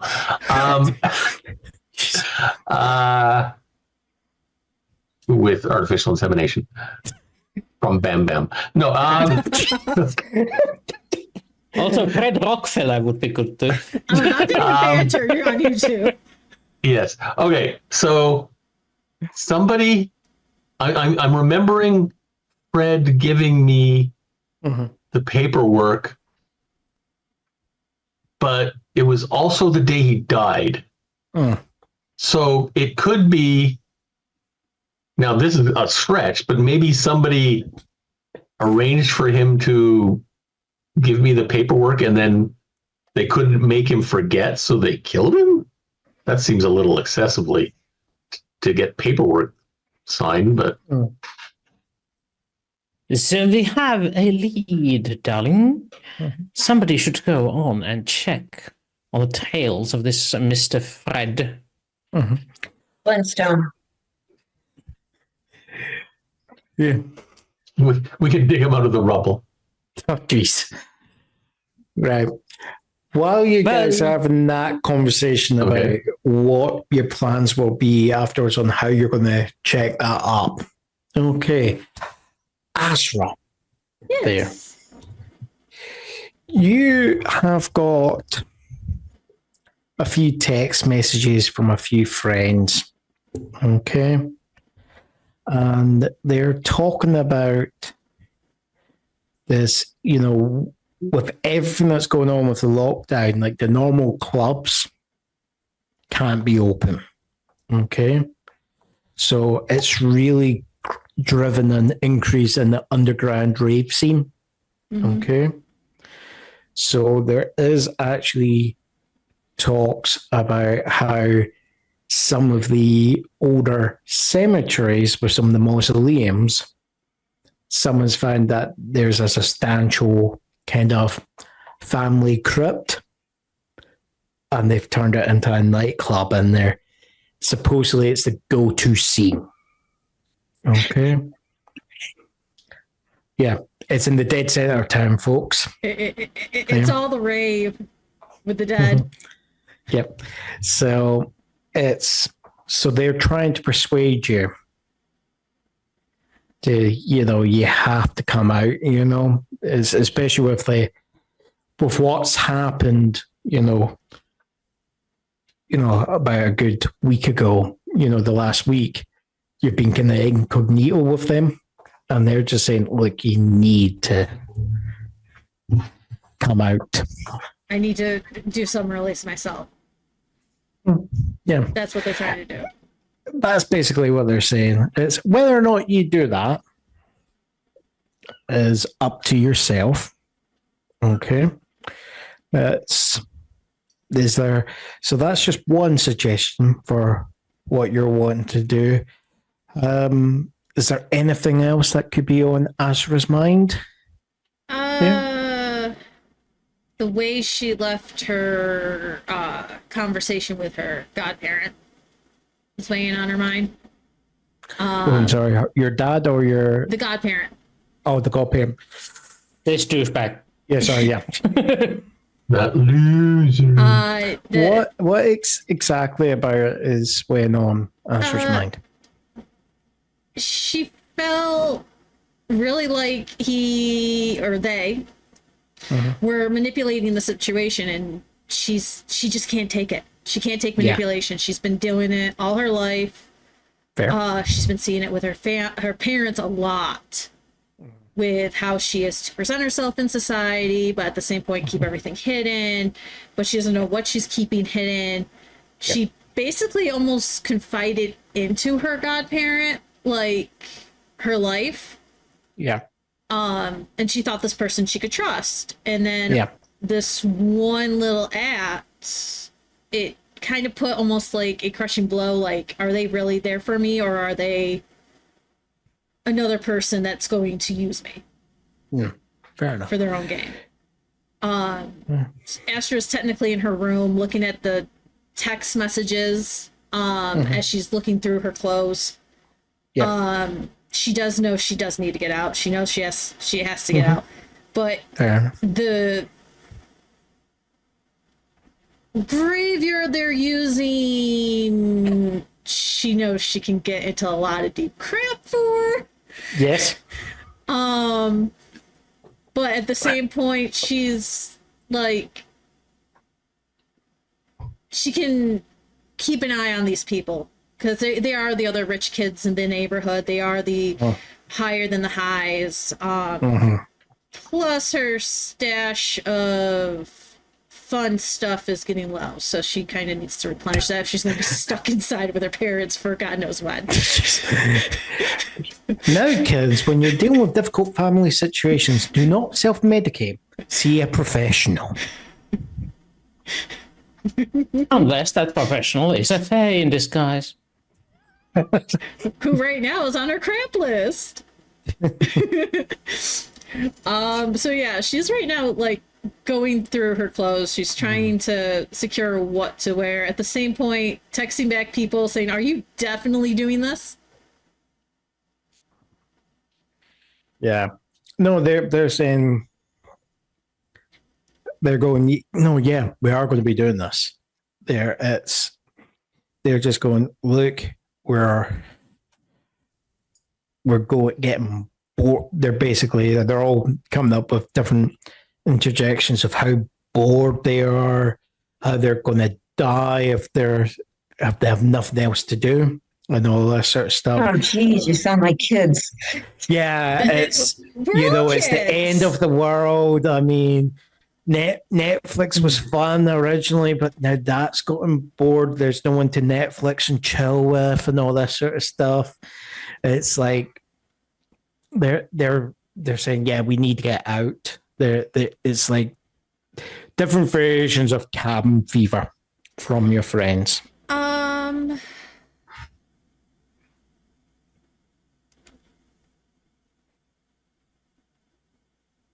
Let's see. I'm gonna text my mother's friend Anara about the situation because I have to get out of the house, but I have to get around my family. Right. Okay.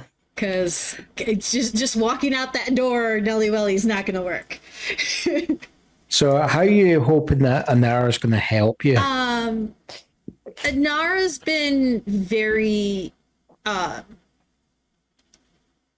Anara's the other godparent. So X is one, she's the other. Anara has been very more the peacekeeper, Right. and almost more motherly than my mother has been since we've gone. Since whatever happened when I was a child happened. Right. Okay. So if I tell her, hey, I want to go out with friends and tell her where I am, I know she can cover for me. But I already know her she's going to make me have to take those evil nose things for like 3 days in a row. Evil nose things, did you say? The evil nose things. The swabs that they just came out. Oh, right. Okay. Sorry, yeah. She's going to make me have to... The evil nose. Sorry, yeah, I'm like going... Why are you talking about are we talking about piercings and all that? No, Just depending on... No. The note snob. The lobotomy tests, stuff. what? The lobotomy stuff that they make you do at the very beginning. Because... Hello. Uh-oh, he dropped his mic.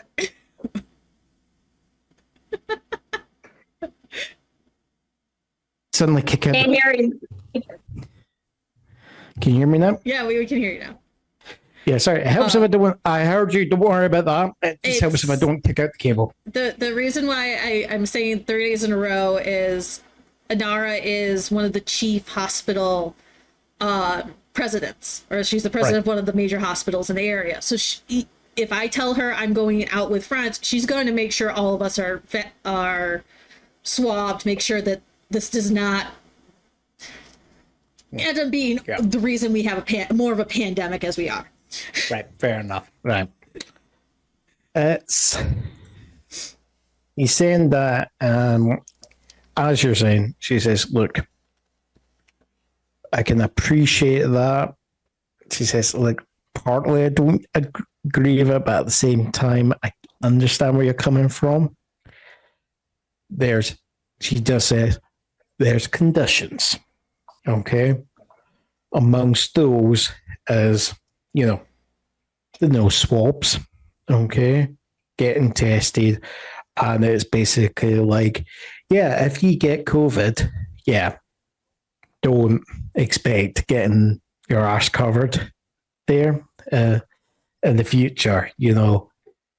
She just says, you're taking a risk. If you fuck up, be prepared for the consequences. She has said, okay? But she understands, So she knows where you are, so there is an issue. Mm-hmm. You can be helped, okay? So what will happen is Anara will get a hold of your mum, okay? And I think, have we actually established a name for your mother, or have I just forgotten that? Her mother's name, my mother's name is Mommy. Rosalind. Rosalind, thank you. So Anara contacts Rosalind, okay? And, after much kind of cajoling there, you have a knock on the door there. And your mum just kind of pops her head in and goes, right. I've just had Anara on the phone. She says that you might want just to get out of the mansion and just, have a change of scenery. She's offered, if you want, you can stay with her for a week there. And it's like, with her being on the, right next to the river, you can go out and take walks along it there. That bit of she said not a lot of people are moving about there, so you wouldn't have to worry about being in contact with people and all this, but still get out and about if you want. I would appreciate that, Mom. Are you going to be okay with me gone for a week? It's not like you're going out to party with boys, aren't there? It's I don't know. You have fun with Aunt Tanara and give her my regards and give her kisses and hugs for me, and I'll see her when I can see her. Okay. Okay. I'll have Hubert drive you. Okay. There. Okay.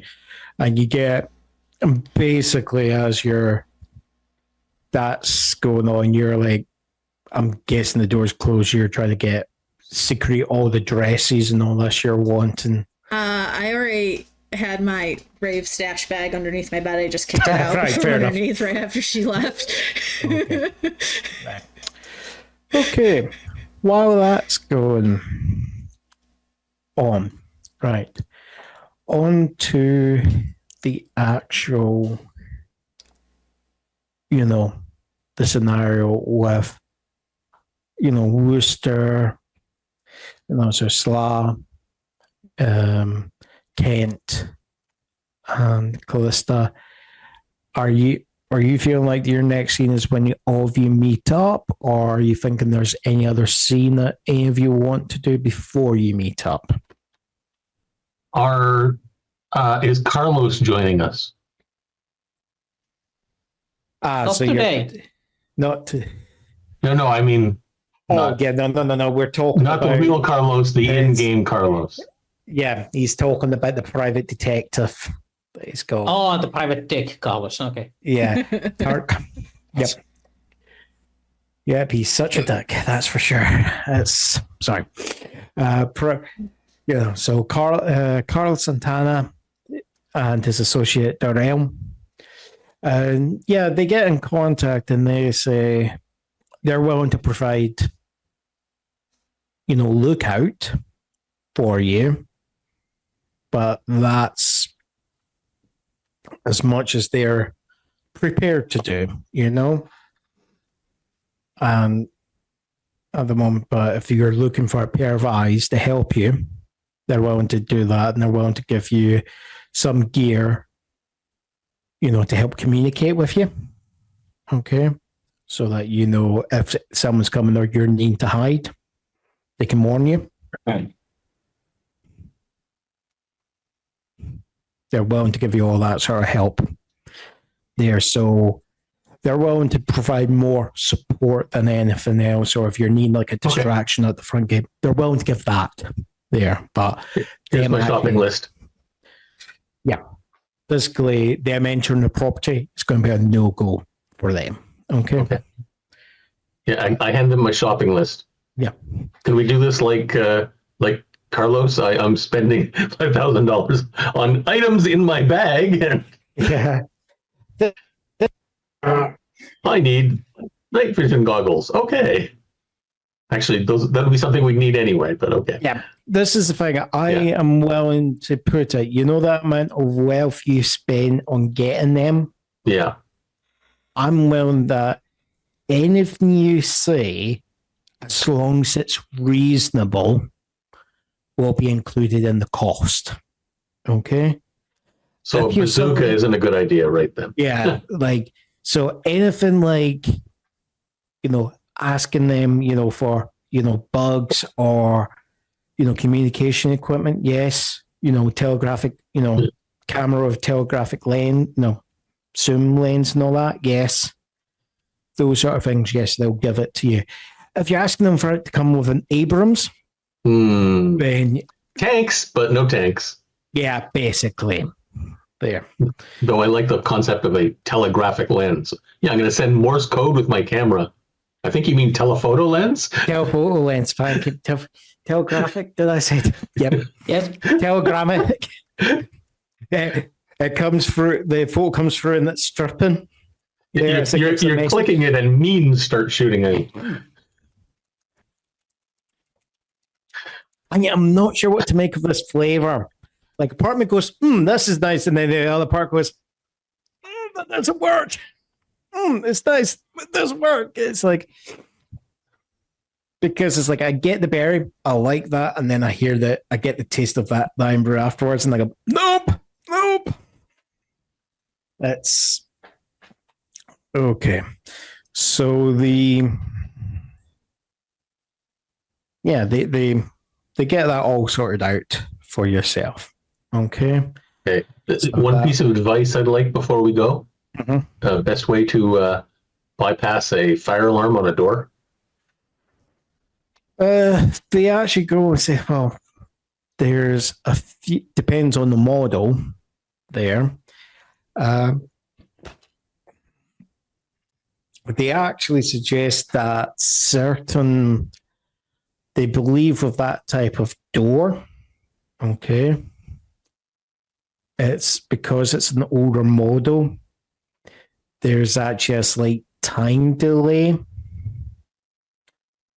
before the alarm goes off. So you can actually quickly open it, get in, close it, and it doesn't go, right? It's actually a design flaw there that a lot of I was thinking something much more complicated, like magnets or. No, this is the thing. They're actually saying, to their knowledge, a lot of the properties in this town, they got fitted with these dodgy doors there. So, to their knowledge, from what they've been able to gather, they've not been changed. So that is a possibility for you, okay? But they have said you're talking about, you open it, you've got maybe like 10 seconds to get everyone in, close it behind you, sort of thing, before it goes off, and that should then reset it there. Okay, thank you.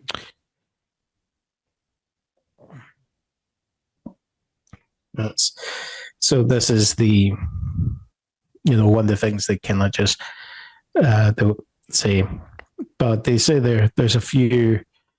The kind of most common way would be to give you a wee tool that should, the idea of it, it just looks like, basically like a credit card. Okay. But it's actually a lot firmer than that. And they just go, look, where the latch should be, just press, get it into the seam, press it in, and that should just disengage the latch for you, and that should just open the door. I was thinking like, okay, if it's like the knobby bit that sticks out connects to the inside of where the knobby bit goes in. Yeah. If we like take a wire and connect it to the knobby sticking out bit and the knobby bit there, then we could open the door, keep the wire attached, go under the wire, and then close the back door again. They're going, we don't that would work. They're going, you're just overcomplicating it, Kent. You don't have to do that. All right. There. So they give you a potential way of getting through the door. Okay. Thank you. That's okay. So that's that. Sla, are you wanting to do anything before this? Nope. Calista, is there anything for you that you're wanting to do? Nope. So we're all agreed you're all meeting up at this deli place. Okay. Sounds about right. Right, okay. So we fast forward through time to the agreed upon hour for all of you arriving. Okay. At the deli. And just out of curiosity, Wooster, what personality are you going as? Ooh, are you giving me options? Yeah. Mm-hmm. I'm gonna see pickpocket if he goes. Yeah, but I'm just going, are you going to see pickpocket and drag, or like kind of like Catwoman catsuit, it's like, Let's see. You know what? It's going to be a very casual outfit with a hoodie, a black hoodie, black sweatpants, and black tennis shoes. Just like anyone could fucking wear this. yeah. He's not going in drag. Right. But there is definitely a touch of makeup. Yeah. Okay. Actually, Calista thinks about pickpocket. Mhm. And so she messages him, where are you? You got things to explain. It's like, okay. So I'm going to expect him there. Yeah, I would be, the way I'm imagining it, because the deal has been suggested by Kent. Kent is going to be there first. Well, actually, I was going to give them the access code to the back door of the deli. All right. Okay. 53589. 53589. Okay. I just picked random digits out of pi. Yes. AKA, this is his luggage code. Anyone who sees him in the airport. 53589. 53589. Thank you. It's just in case he uses that as a password for something afterwards when I'm trying to hack Stephen. That's all. Oh, sorry, did I say that out loud? If you remember, 141515926535589. Those are the next digits. So here's a hint how to hack how to hack any of his luggage or passwords that are numeric based. He will always pick a random path of pi for it. Yeah. A My random password might part be- of pie. Yes, my password might be crust or filling. Is Chocolate, One. sweet, potato. Sugar, apple. the password is 1, 2, 3, 4. Only a moron would put it. So isn't it 1, 2, 3, 4, 5? Or Yeah, it's 1, 2, 3, 4, 5 in the movie. Yeah. Yeah, It's for some Spaceballs. reason, I think everyone remembers it as 1, 2, 3, 4. No. They all seem No, to it's remember 5. it. It's It's 1, always a 2, 5. 3, 4, 5. 1, 2, 3, 4. Because there's five digits to the combination. I know that, but I think a lot of people are just thinking of like an ordinary like luggage combo, which is either 3 or 4. So they And don't. not space luggage. Yeah. Right. So no. Sidetrack. Okay. So now so you guys get in. Okay. Out of you guys, who do you think is going to be first? And how are you going to arrive there? The closest egress point of the smuggling tunnels. Well, I'm coming from the the police station. So Yeah. Okay. So you're going to be coming by car. All right. So you're going to have to leave your car somewhere. Are you going to leave it out front, or are you going to leave it like in the back of the alley sort of thing? well, considering that it's closed, I would think that having my car in the area would not be a good thing. So I would probably park a couple streets over where there's actual other cars. Right. So it's going to be hidden amongst other cars on the street. Right. Okay. Okay. So you might be a block or two away, depending on. Right. Okay. And then you walk in. Okay. In the back, yeah. Yep. Stephen, you are going to find that your tunnels are going to get you to the bridge. Okay. But the tunnels didn't go deep enough to go underneath the river.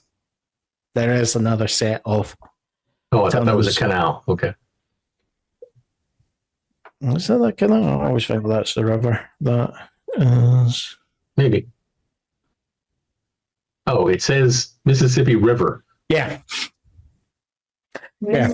Okay. In which case, no, I'll take it because walking all the way that way is kind of pointless. Yeah. I'll take a nondescript junker car and park it in behind the Right. Okay.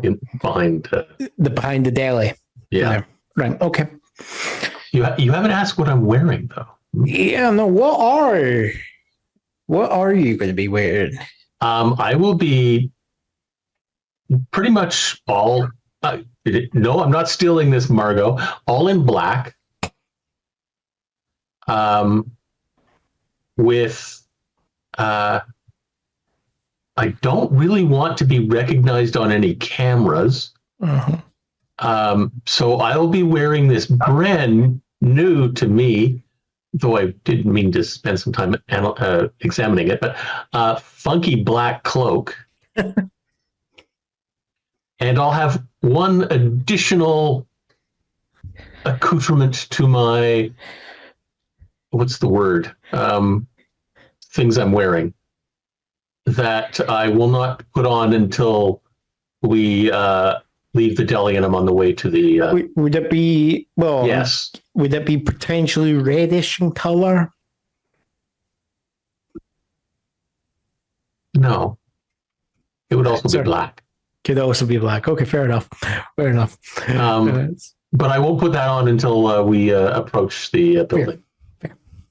Right. Wooster's all in black. Calista, how, for these evening shenanigans there, how is she? I'm guessing you're not going in your formal blues No. there. She's wearing jeans, Yep. blue jeans. She's wearing what time of the year is it? So we're talking March. There. Okay. She's wearing a black turtleneck Sure. and she's wearing a cap Yep. Okay. to hide her face. And Okay. she's putting her hair up into the cap. Yeah. Right. So you Fair can't tell if it's a male or a female. enough. Okay. So she's walking hunched over, hands in her pockets. Yep. You know, Okay. got her. Never mind. Okay. It's gonna. You guys get to the deli there, and you enter it. One by one. Okay. Well, actually, the question is, Wooster, how do you make the entrance? Oh, pickpocket has always been there. He's It's just been living there. one point you just noticed that pickpocket is sitting Fair, on one fair of the enough. boards. Fair enough. Yep. Okay. It's like while you guys are just, like both like Calista, Kent, you come in, like you know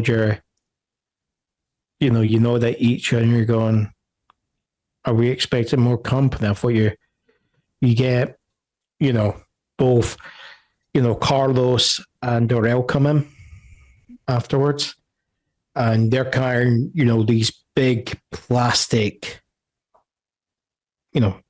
cases, Yeah. which when they like under the clasps, you can see they're filled, they're basically got foam inserts to hold all the different pieces of equipment.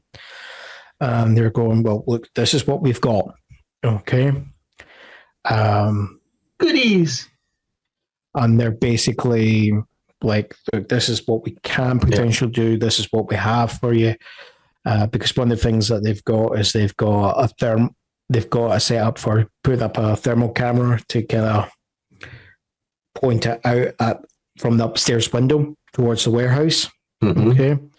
To try and see if they can pick up any heat signatures for the building there for you, all that sort of jazz, amongst other things. One of the actual briefcases that Dorel is opening it looks like it's a very kind of fancy laptop setup. But what you're seeing is the screen is a lot bigger than your traditional laptop. Okay. And it's more like, instead of it being like a standard keyboard, it's just mainly like a massive trackpad on it. And, to the side of it, they've got wee kind of dots there that are just catching the light at the moment. And they're like, yeah, these are mini cams that you can place there, which will give us sight and we can monitor. And then they pull out another thing saying, here, communications. Ear, sticking her ear. Yeah. Earbuds and all that. As you're getting the lay down of this, it's just Swisher said, you just realize that, sitting on one of the tables just looking in amusement at this is Wooster's character. You never had the door open or close. If you could do that, we could get into the building a lot easier, but okay. It's So someday, Margot, you're going to have to tell me how you do that. Oh, darling, and ruin the surprise.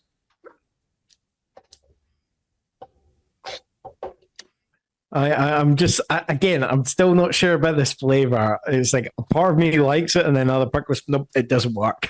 It's weird. It's just, it's not like, oh my God, I'm dying like Wooster was with. Okay,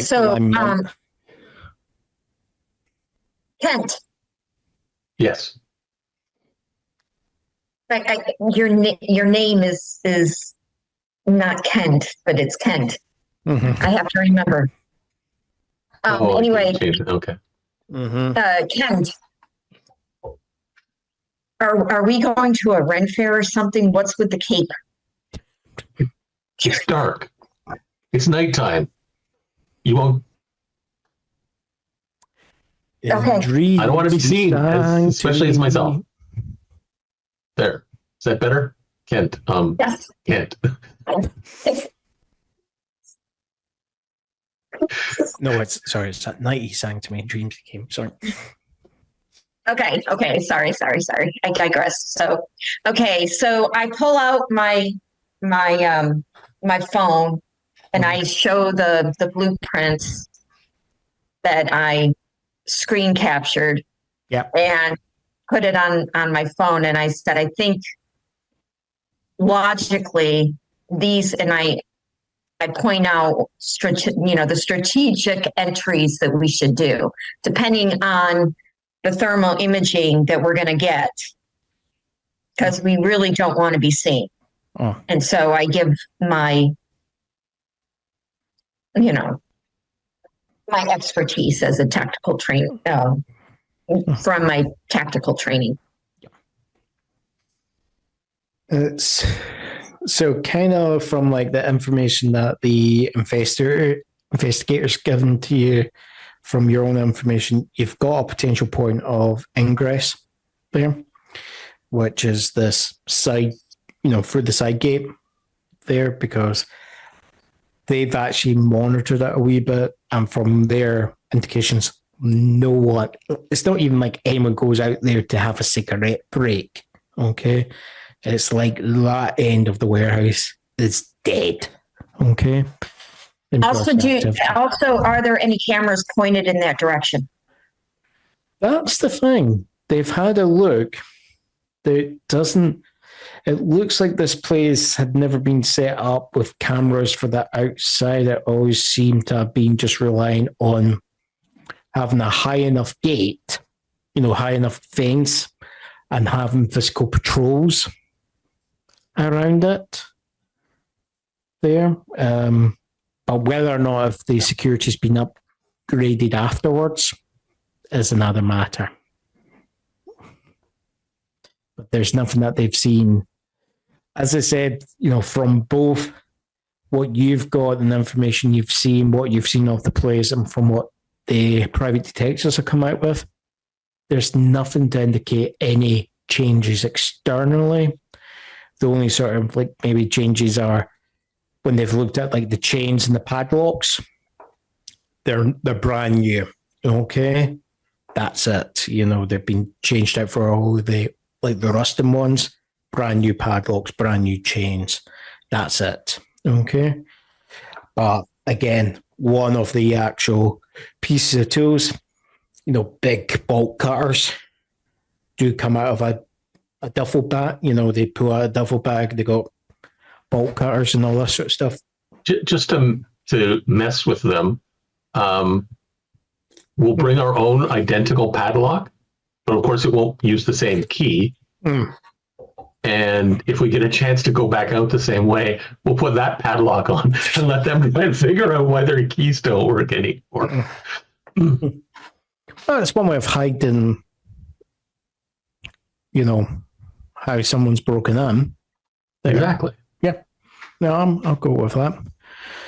Hell, let's be honest. You could go with like you think about how many padlocks look quite similar, even if they're from different manufacturers, because a lot of them, the basic old standard padlock looks like an old-fashioned Yale brass. There, that's one of the things they have done. Also, they've picked up something that's quite similar, just in case, just so that you can even just place it there, so it's not standing there going, hold on, that's been cut, that sort of thing. They've done that also for you, so they're giving you that. We just lock it back up, and we have the key, and they don't. So they've done all that for you, and they've laid it out. They've kind of talk you through what the points are. they kind of talk you guys through the kind of radio discipline, or if they're saying some sort of like codes, because just depending on what's going on, they might not be able to relay a lot of information quite quickly as you need it. So it might just be, if we say halt, we mean halt, don't take 5 seconds to stop. So they're trying to say, look, we need you to be talking to a bare minimum, okay? And we'll try and guide you on what you give us. It's just when you place these, right? And they just say, and what they do is they'll give you like a sleeve with like a kind of, where you can actually just place them on your sleeve. And it's just as and when you need them, you can just place them where you need it. They do highlight, look, there's only so many of them, okay? Yeah. And the issue is the more of these you put up and set up, the more likely they're going to be found. Yeah. This is the thing. So they're just saying you might want to be careful where you place them there, but as said and done, they don't care if you, out of all the things to lose, if those go missing, it's accepted as part of the price, They've got a new batch coming already. You've paid for it, This is the way they look at it, So we don't want to actually say our names on the radio, so we'll have to go by like code names or something. I'm thinking, for me, Shadow sounds like a good name, and Calista could be Platinum, because obviously she can't go by Copper. Wow.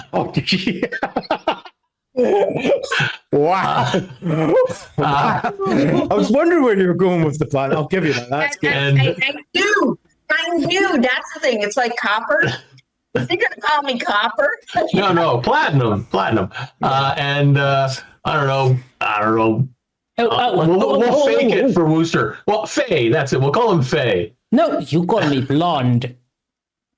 The name's Blonde. Not James Blonde. Oh my god. All right. Okay.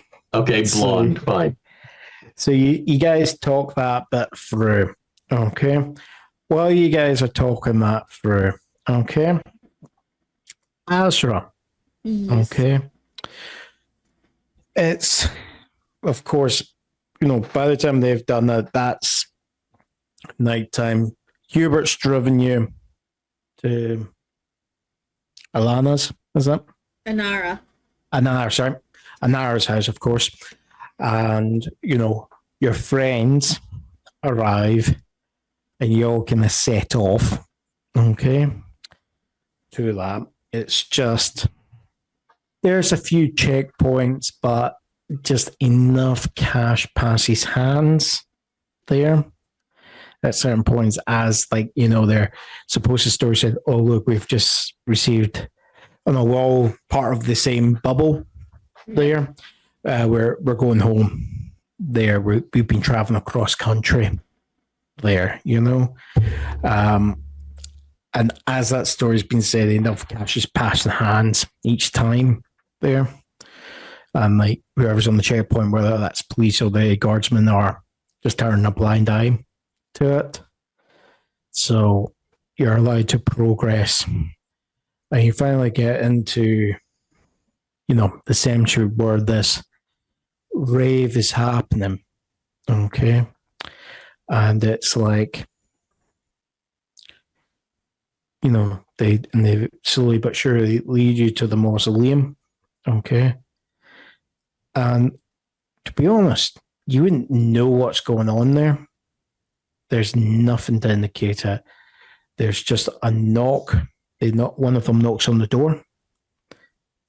The door gently opens, and one of your friends, there's a wee bit of whispered hush, whispering, and you're finally in, and a person's leading you all down the stairs.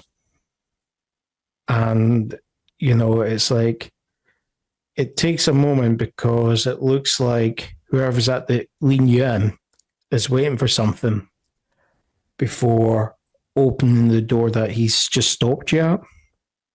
And it's basically as he opens the door, you just get hit with a wall of sound. Okay? It's like you go from where you could hear a pin drop. Okay? The techno is banging off these walls. You're surprised that the ceiling's not coming down around it. Okay? It's that loud.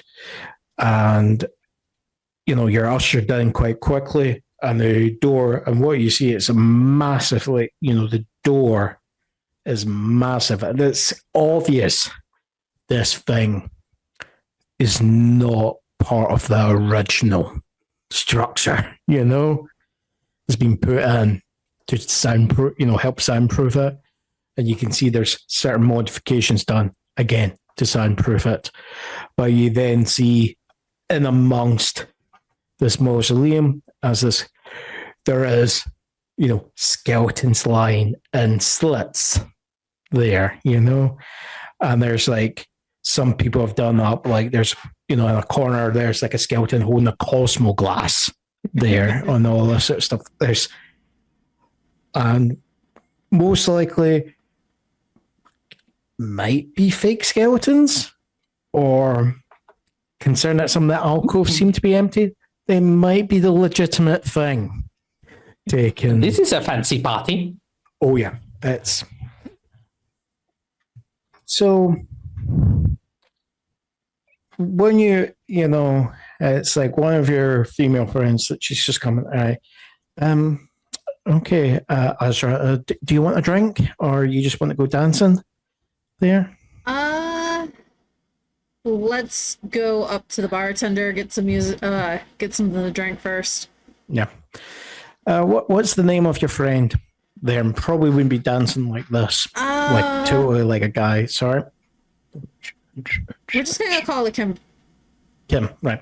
So Kim's just going, right, and she's gonna, walk with you. Like you, she's a blonde. There, there, she's wearing that small black, the small black dress, the classic small black dress with heels there, and she walks, kind of walks over to the bar with you, weaving in and out of, people as they're, bouncing their heads, as the music's going off. It's this sort of environment where you're having to try and, when you're given the order, you're having to kind of shout and mime what you're wanting. The music is that loud, or you're waiting for gaps in the music there to get your order across. What are you ordering? I'm going with Grey Goose and Red Rum, or not Red Rum, Red Bull. Right. So the local high pop. Yeah. Okay. So you're getting that. Kim's getting herself a cocktail there. Probably a slippery nipple or something like that, or something inappropriately named there. Whatever the fancy is at this time. And, you're both kind of looking over. Your other friends have dispersed into the crowd. Okay. And just as this is going on, your friend, as you and her like drinking, having a wee look, there's a guy in a kind of trench coat, just as the music kind of dies down towards the end. He goes, ladies, I can see you're partaking in the liquid refreshment. Are you needing any other party favors?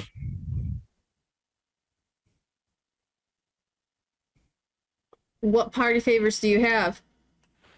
Well, I'll be honest, at the moment, a lot of your common ones that you'd be thinking of, they're up in price. Like, I can get you E there, but we're talking about it's a lot.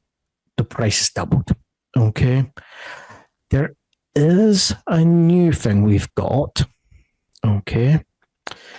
And what he pulls out is like a vial of a reddish, reddish kind of pinkish liquid there. And he's like, this has become quite popular. Okay. Like just a drop of that on the tongue there. Same experience. And unlike other drugs, it seems to be relatively safe. There. It's saying, look, I've had no complaints about it. Because everybody's dead. And he goes, no, I've tried it myself. They call it venom. There. Can I spend a fate point? Yeah, sure.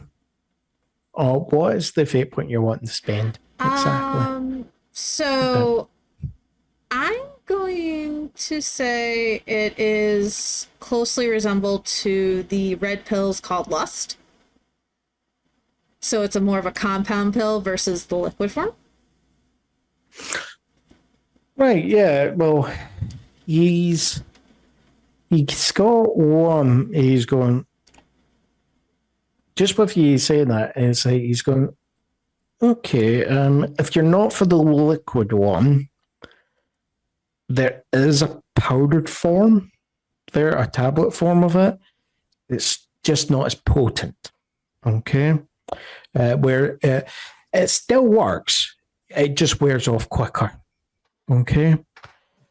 So you might, but he can give that, that, to be fair, he will be honest, seemed to be the original version until this new, more potent version came out there, which is the liquid vials there. But he does have those because, and I'll be honest with you here, it's those you can have, if you want, bottle of these, make it 10 there because everyone's wanting the vials. Okay. These things are just, actually, I can't get rid of them at the moment. There, it's like everyone wants the liquid, the liquid version of it there. So I'm more than happy to do you a good deal there, because it's just burning a hole in my pocket here. I'll just not paying you. I will take your pills as all you have. But I can get more if you need that. Oh there. No, you probably have enough that will last me for a bit. But I'll only take one of those vials from you. So you take the tablets, but you also take one of the vials? One of the vials. One of those, yeah. No, that's fine. What he would do is he would just say, well, how about make it 50? Okay. And actually, and what I'll do is he'll throw it in, gives you one of the vials, but he then gives you, instead of just giving you one medicine bottle worth of the pills, he gives you a second one for free. Okay. Says, nice doing business. And he goes, and he turns to your friend Cam and go, you little lady, or are you going to be sharing? I already got her. No. You two enjoy yourselves and you take care. And he's go, oh, and if you ever need of my services again, and he just presents this black calling card, which has just got a number on it. Okay. And like gold, 666. In like gold ink there. And he just hands it to you. And he just goes, just to make you aware that that number's only good for the next week. Afterwards, you're going to have to come meet me again and get the new card. But if you put in an order, if I can get it for you, I can send it to anywhere you want. Okay. Okay. Do you do it discreetly? I can do it any way you want. There, you want it as a strippergram? I'll do it as a strippergram. There. It's discreetly. Okay. Let's be honest, that's quite common there. I delivered to the business district. I've delivered into the office, law offices before, and the senior partners haven't questioned it. There. Okay. There. And Wrapped up Astra, in the, and Astra takes the card and puts it like in the crevice of her shirt. Okay. So as that's happening, are you going to start partaking, or are you just saving those for later? I'm gonna take the one bottle and throw it to Kim. Right. And I'm gonna tell her, I don't trust you taking anything more than this, and you know the rules on even taking those. So that should last you at least 5 years. So if you go through that in about 2 months, I'm going to say something wrong to you. Yeah. Right. The vial.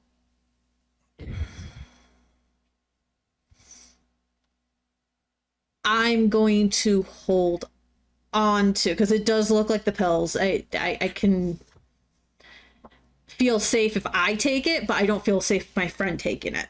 Yeah. What as I said, when it comes to the files, it's like what you got is it's after the file, it's got like a wee dropper there, and he just says, look, it's basically a drop of that there on your tongue, and that's you for the night. Okay. He says, you're not one. Yeah, don't do that. It's not that you're gonna. You're like you will OD, but it's just more like you get it's just the weirdest sensations with it. There, it's just too intense. Is how he makes it come across. It's not that he knows anyone who's died from it. It's just instead of it being a pleasant high, it's very uncomfortable. So they're unpleasant. The fact he explained everything to us, I'm keeping the vial to me. Yeah. Okay. But I am taking the pills with her. Okay. Because in my mind, I'd rather get it tested Okay. before I use it. Any of my drugs that I have used on me at these raves, I always get tested ahead of time before I take them. This is why Hanara is one of the closest people that know me. Right. That's fine. So that's happening. And by the way, back when you were talking about discreetly delivering to law offices, for example, I thought, he wraps it up in a pair of underwear, and he goes in. Oh, yes, this is my briefs. Oh, law offices. Okay. That was a bad debriefing. That's bad, but good at the same time. By the way, is it time for a break? I think it will be there. Because I need to pee. Yep. Okay. 10 minutes, maybe? Wait a minute. Yeah. 10 minutes? Got it. Yep. Can we? Did we? Yeah, and this is when I was telling her, it's like, and I'm guessing, is that us back on or? Yes. We're back on. Good. By the way, the previous segment, no way does 2D4 RPG recommend or endorse drug use of any kind. Yes, exactly. Unless it's under the supervision of a professional. Mm-hmm. AKA your local neighborhood addict. AKA having a godparent, the chief of a hospital, as your prescriber. Yeah. As AKA your local neighborhood friendly heroin dealer. No, kids, drugs are bad. Okay. Unless they're prescribed by a doctor. Yes. Exactly. Or consult your physician on matters related to drug use. Yes. And the best way to make sure you don't end up with track mark. No, I'm joking. Right. It's okay. So we're coming back to you guys. So after enough planning, a wee bit of time set up for you guys to get to the gate. The gate's just dealt with. Okay. It's a question of, as I said, they've laid out the plan of how you can defeat this fire escape door. Okay. Mhm. It's just a question of who's going to do it, who's going to actually get that card in to pop it, open it, and then close it behind them. Who's going to be doing that? Which role is it going to be? Is it Guile? I would say, based on the time period, the amount of time they're saying, that it's going to be a haste roll. Anybody but me. Fair enough. Who's got the best haste, or who would be confident enough?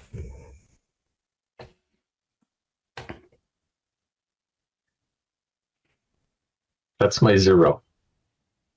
I've got +1. Wooster, what you on?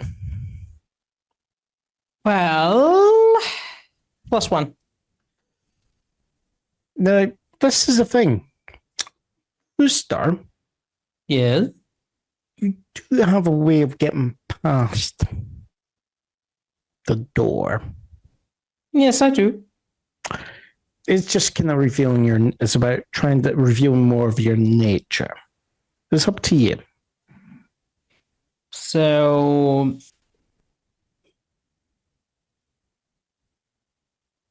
yeah, fuck it. It's more entertaining this way. Fair enough. Let's open the door. Yeah. So who's going to be opening the door? I think it's between Sla and Calista, I think, on +1s. I mean, I'm using the other method of getting through the door. Oh,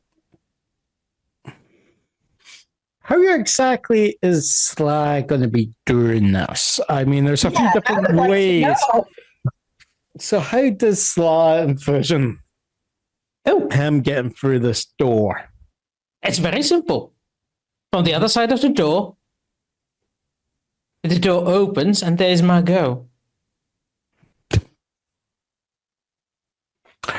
and we have 10 seconds to get in, so we get in. Right. Oh no, this is actually not even triggering the alarm. It's just open from the inside naturally. Okay, can I get you this? My second thingamabob. Second thingamabob. My second stunt. Yes. Yeah. Let me have a look at what you're doing with it exactly.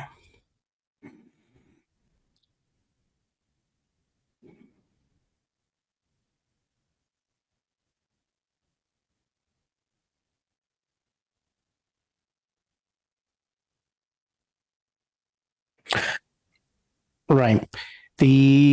What that will do is allow you to. Let's adjust. Well, okay, not Margot, but a stunt double. Right. The initial gut reaction is that it looks exactly like Margot, but as you give it 2 seconds, you can see that the nose is the wrong shape. Right. I'll give that to you, but this is going to be something a wee bit different, okay? Because the best way I can describe it is like a lot of like normal glamours, okay? Think more like Star Wars holograms, okay? But in color. You're going to have to be putting a wee bit more power into it to get it to do Star Trek holographic technology where it's actually solid, okay? What is not... That's what I'm... Okay, so let's go another way then. The way I was thinking, okay, is you know how you've been popping around the city there? You could find a spot where you can pop into the Never Never with them. Okay. Travel to it to an appropriate spot that would actually bring you, hopefully, inside potentially the warehouse. Yep, that was my second plan as well. But it's introducing these people to the Never Never. Okay, pickpocket is like, right, we can go through this door or we can use a shortcut. Oh, not a shortcut, but we can bypass the door. Yeah. If you just follow me. By the way, I put on my last piece of accoutrement. Yeah. It's a mask. Yeah. As you're doing that, it's basically, if you're going to be doing that, using the Never Never to take shortcuts like this is sometimes It's not a shortcut. Yeah, it's basically what you're having to, because you're looking for a kind of crossing over point yourself. It's like you gotta go from here to here, but you don't want to do this, so you do this, and this. Yeah, this is what you're doing. So the way is like you're just getting a kind of feel of where you can get into like a crossing. So you're going, right, nope, this bit's not good. Eventually, so you actually take them through the back out of the gate. Right? Yep, this way. You can go. And you're like go through here. occasionally like licking your finger, putting it up into the air. This way, and then you find basically like a pedestrian. This way. A pedestrian crossing, right? And what you do is you're just saying, like, you're just getting them to wait, and you put on wait for the green man. You're waiting. Green man goes, and it goes back to red, but it's just as the traffic's about to start.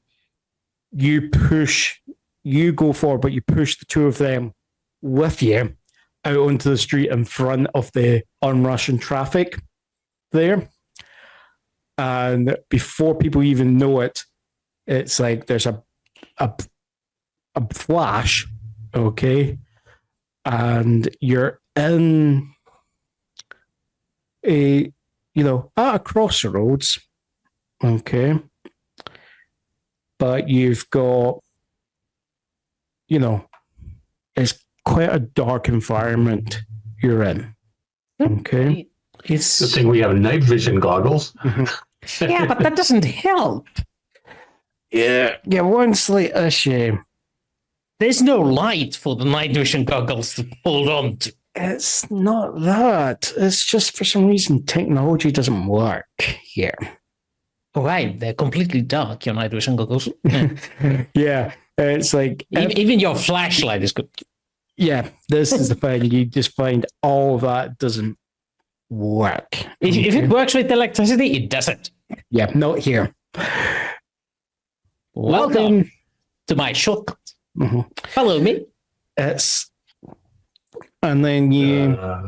Okay. So this is how you arrive in places without getting there. Yeah. I am getting there, just I take a path less traveled. Yeah. Like this one. Mm-hmm. Let me see. So you're having to think, where would be the kind of spiritual equivalent, okay, to where you're wanting to go, right? So we want to go to a warehouse that is dark and mysterious and holds shit in it that we want to see. So we need to go potentially would be with someone who will not want you to be in there in the first place. Right. So I am going ape shit right now, going, what the fuck is going on? Okay, I'm going to roll intellect to go through my memory files to see a nearby location, because I've probably been to this warehouse back in the 70s or something, or at least the equivalent of this warehouse back in the 70s, because it probably has been rebuilt twice. Mm-hmm. Oh no, in New Orleans, not. It's something. So let's just see if there's anything that will come to your mind. What did you roll? 2. It takes you a while. Okay. There's just a lot of different places you've been through for various different purposes. Now that was the amusement park. No, that one is the brothel. Now, that one is the nightclub. Now, So what ends up happening, instead of you popping out, doing one jump, okay, to get exactly where you want, it takes about 5 other jumps, okay, where one of those jumps, by the sounds of it, they're in Tokyo, because the last time I checked, New Orleans doesn't have a Japantown there, and there's a lot of Japanese people looking at you as you're walking through the sushi den there. No, the sake den, sorry. As you just, all 3 of you just come out of the toilets there. Ching chang pong. Wearing black mask and the black tape, and okay, I'm gonna fit in well here. Yeah. Watashi no hendai desu. Yeah, and you then just go. You slide open a sliding door, and then as that's closing, before you're hearing sounds like the chef of the Master D's chasing after you, boom, you're then suddenly, you're in the right spot. Okay. You're in, it is just, it's dark. Okay. You're just hearing the sound of machinery working, but there's no lights on. Okay. Yep. You're hearing beeps, you're hearing a wee bit of gargling. Okay. But that's all. So what are you guys doing? Right. Carlos, do you read me? Carlos? Your thing should be working now. It's like Carlos comes on and goes, right, dude, what the hell was that all about? It's like your signal dropped. We're inside. I'm not exactly sure where, but we are inside. Yeah, I don't know if you can register our heat signatures, but and maybe tell us where we are. You disappear.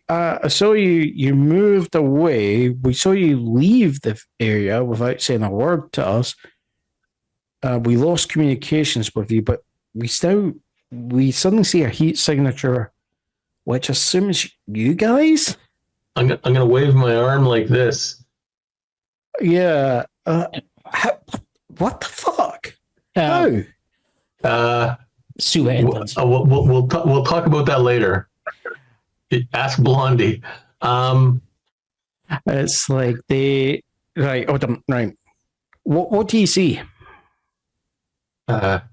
It's dark. Oh, night vision goggles might work now. Oh yes, night vision goggles. Yeah, I totally need these. So thankfully, one thing you will notice a lot is, despite you being a magical creature, because magic is inherently natural to yourself, when you use magic, you do not interfere with technology unless you want it to. Okay? Yeah. So technology can still work around you, even if you're... Yeah, mainly I'm looking at my third stunt over there.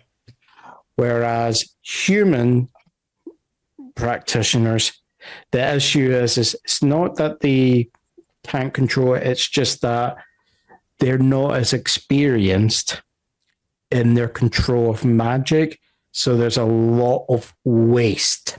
Okay? So when they're throwing magic around in regards to technology, it's like an EMP's going off all the time, unless they really work on it. Whereas to you, as being a member of the Fae, you don't really have to worry about that unless you're intentionally going out to do that. Okay? Yeah, cool. Okay.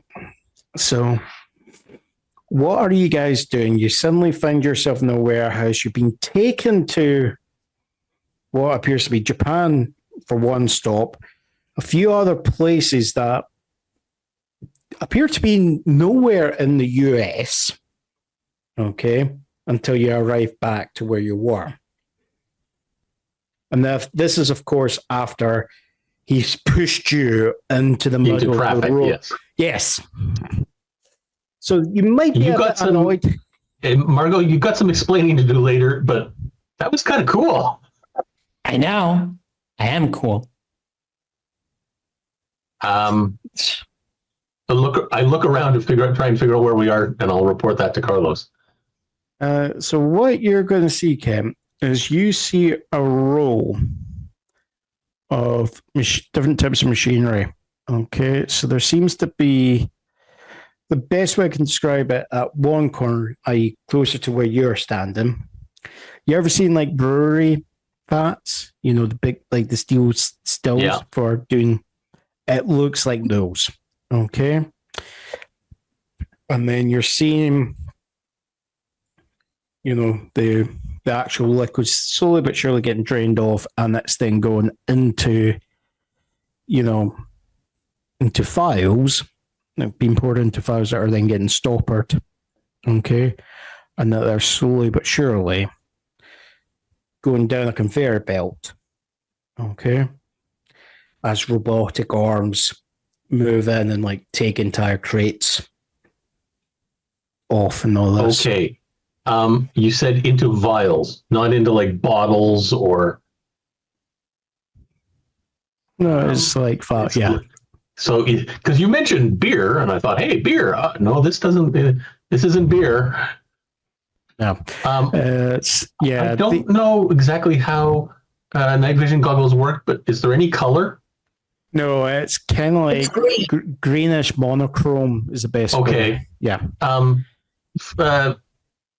Flashlight. Remove goggles. Flashlight. Yeah. Look at the vials. Yeah. So as you're seeing it, it's I'm going to psychically guess they're going to be red, but yeah, they're reddish, kind of pinkish liquid in them. Calista, I don't think this is PPE. Wow. Which is what this warehouse is supposedly manufacturing. So what? And so in all of my, history and everything, and my undercover work in narcotics and everything, what, is this? This is something you've never come across before. This is some new bullshit. This is And this I is mean that something new. literally. Yeah. If you want, you can give it a taste, folks. Seems like a bad idea. What I do is I see if there What? are You got free samples. I take one. are there samples, are there like little vials that I could take one of the vials and bring it to my forensics unit Yeah. Yeah, I don't think anyone's gonna stop you. There's literally like I know no one's going to stop me. What I'm saying is there anything in line that I yeah. can What see? you're seeing is you're seeing these like kind of slowly but surely. There's like robotic arms setting up these kind of small like plastic crates with all these slowly inserting these files in. It then gets put on, and as they come along, you see that the liquid is slowly filled up in each one with auto injectors, and then it moves down where there's then stoppers and all this until it then gets to the end where it gets wrapped up, and then another arm takes it off there. Take a few samples from after the stopper's been put on, but before they put in the boxes, so they don't end up with boxes that don't have enough in them. That's what I do. Right. So you do that. Okay. You've got that. I'll sneak a couple off as well. Right. Okay. Is there anything else you guys are wanting to do? We can presumably it's not going to be this dark during working hours. Yep. Look for convenient places to hide a few cameras. Okay. That takes a Monitor while. the assembly line. Mm-hmm. And what floor are we on, by the way, Carlos? You're on the ground floor. Oh, okay. There. Eventually, with kind of time, you will notice that the intake that these fats, okay, have what appears to be, because as I said, you're hearing gargling, okay. There's actually intake pipes that come out of the floor that go all the way into the vats there. Mm-hmm. So there's an intake feed somewhere, but as I said, that seems to be the hose, the piping for that goes into the floor there. On your floor plans, is there a basement in this building? That's the thing. There was never a basement there for this place. Which kind of makes sense. It's New Orleans. Look for a way down, because these pipes can't be just coming out of nowhere. Yeah. Just as you're kind of looking around, what you see is like a hatch there. Mm-hmm. And you lift it up, and it's like, unlike the machinery, which is all that is nice and presentable, when you lift up the hatch and you look at the hole that is revealed there, where there is like a ladder being set in place, you find that is not as presentable. Okay. It's quite, it looks like kind of like something that's just been, that will do the job there, but it's, it's very, it's not been, clipped off and all this. It's like, best way I can describe it, it's like if someone just wants something functional, but, like say, it's not for show. It's not for show. Like, best way I can think of, like, remember like Shawshank Redemption, when you looked at all like the holes that Dufresne was like picking into the wall. It was just big enough for him to crawl through there. It's basically like that, it's just, everything that, it's just enough there. And that's basically what this hatch is kind of covering, but it then goes down. Carlos, is there any heat signatures coming from below us? Carlos is just going, there shouldn't be. I mean, from what I've got, schematics show that as 6. No, below. No, it should be like 6 feet worth of concrete foundations. Okay. Also, even thermal camera couldn't penetrate through a lot of ground, like a few inches at best. Yeah. And this is the thing, is like he's just getting the vague, your thermals, and even then it's just because it's because of elevation they've been able to get through the window. They saw you. Yeah. Like when you're moving around, you're going behind like the brickwork, your thermal signatures go there. Okay. You might lose contact with us for a minute again. That's what we tell them. We came up through the tunnel. Let's take a look down the ladder. Right. Well, that's going on. Asra. Party time. Mm-hmm. Okay. It's as this is going on there. Are you more and more of your friends like, okay, Kim misbehaved. She's just taken, one of the pills, all right? But your other friends, it looks like they're partaking of other things. Which is normal. Yeah. It's now when it's just at the afterwards, one of your male friends comes up and he just goes, Asra, have you seen Kim?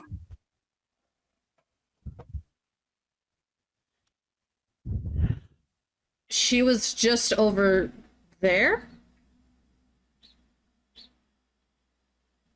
Right. Because Jenny said something about her hooking up with a guy and her leaving.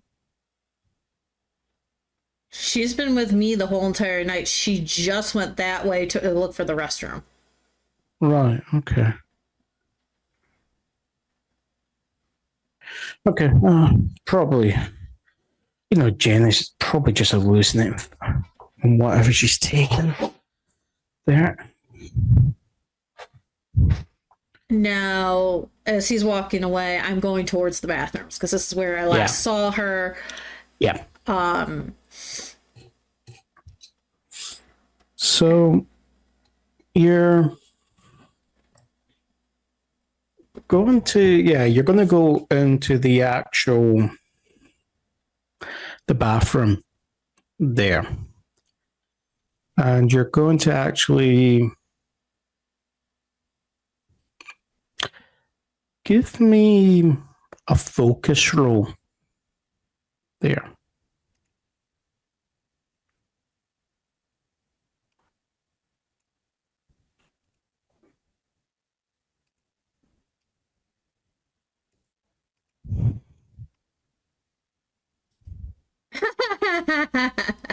That's never good. Give me a second. We're going to see how well. Catastrophic. Shit. Well, I might do worse, so give me a second. Roll. 4 negatives. Wow. That can happen. No. You might want to re-roll that. Well, me. That's Sure, right. I'll reroll. I can't see. Yeah. It's you find Kim slumped. Okay. As you at the end cubicle from the actual entrance there. And she's just kind of like, like when you get someone who's like happy drunk there. Yeah. She goes, Asra, there you are. Come here, girl, join the party down on the floor. And she's just going, oh, the room is spinning there. I grab her pill bottle. Yeah, you have a look. She's only had the one pill. Kim, did you take anything else besides the alcohol you've been drinking in this one pill? Oh, I don't have anything else. There was one dreamy guy, but he's disappeared. A dreamy guy? Oh, yeah, dark and handsome. I mean, the things he was doing with his tongue. Oh, my God. And that's as much detail you'll get out of her there. Or more like all the detail you get out of you. Or you'll just get more of that. There, you don't get any more clear out of that. Welcome to 2D4 RPG After Dark. Version. Yes, you can hear John telling the entire story in a sensual tone during the 1.5 hour presentation on 2D4 After Dark. Okay. Well, do it in the very sultry tones. How do you like it with Sean Connery? Sorry. I'm gonna pull out my phone, text Sonara saying, can you meet me at the closest park in about 15-20 minutes? Yeah. It takes a while because you're having to, just because of where it is, you're not getting a clear signal at first. Yes. Mhm. Because I'm going to take Kim out because I know something's not right. I know if we take her to a hospital, it's going to raise suspicion. She can't go home by herself. I am going to remove her out of it. No, that's no problem. While I'm doing that, I am also now texting the group chat saying I found Kim. She is completely smashed. Yeah. We're going. You guys can find your own rides back. Yeah. So this is the thing. You get that information out to them. Anara herself arrives. Okay. And she has a look at her and she goes, oh yeah, no, you've done the right thing, dear. Because you can see that she's, got, like the kind of, like the wee kind of flashlights that doctors use to check your eye, your pupils. She's doing that with one of them. She goes, yeah, she's dilated to hell. Do you know what she took? She took one of the Lust, because I rechecked her pill bottle that I just bought. So I'm okay with that. She had her usual drinks, which that was a list of. Right. And then she said she ran off with a dreamy hot guy. But she shouldn't, after all that alcohol and that one pill, should be this bad. That's when I go, but they were passing out these new things, and I want you to test that before we touch this. I didn't even let her go near it. Okay. This is a thing, some of these things is liquid. It's now the liquid concentrate of what you allow me to have. We'll have a look. We'll see about that, just to be sure. Okay. Yeah. This is the thing. The second, when they change it and put it in a different form, can sometimes change how it interacts with people and all this. So it's... The rest of the group did have it because they're all like Molly Holly high as crap, but I made sure she didn't get any of it. Right. Okay. Right. The rest, do they seem fine there? One was hallucinating that she walked away with a hot guy, but again, she just confirmed it. So I don't know if it's really messing with their chemical or not. All right. Okay. All right. Let's get the two of you home to my place, and we can get these tested just to make sure they are what they said it is there, and it's not something else. I'm that's why I got a hold of you, because I really believe she's more than just roofied right now. Oh no, it's like, yeah, I agree. The effects is, I would say that's what it looks like there. Like I've seen Kim drink, and that's okay. She's a light girl, but she can handle it. Fair enough. This. I've never seen her like this. And you've tested those tablets before in the past a few times before, even allowing me to have it. So, well, as I said, I don't agree with that stuff. But when I tested it, when it came back that they're relatively safe, they just give a mild high. But let's just no more dangerous than drinking alcohol.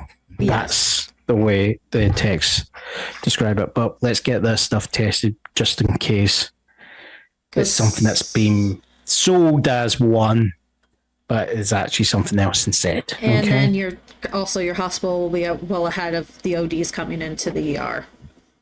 That's the thing. there's not that many ODs coming on. Yeah, but this is new stuff. When in there, he said it just came out in the last month or so. So this started right before the lockdown. Yeah, but that's the thing. It's like, even before the lockdown, we were noticing that there had been dropping other.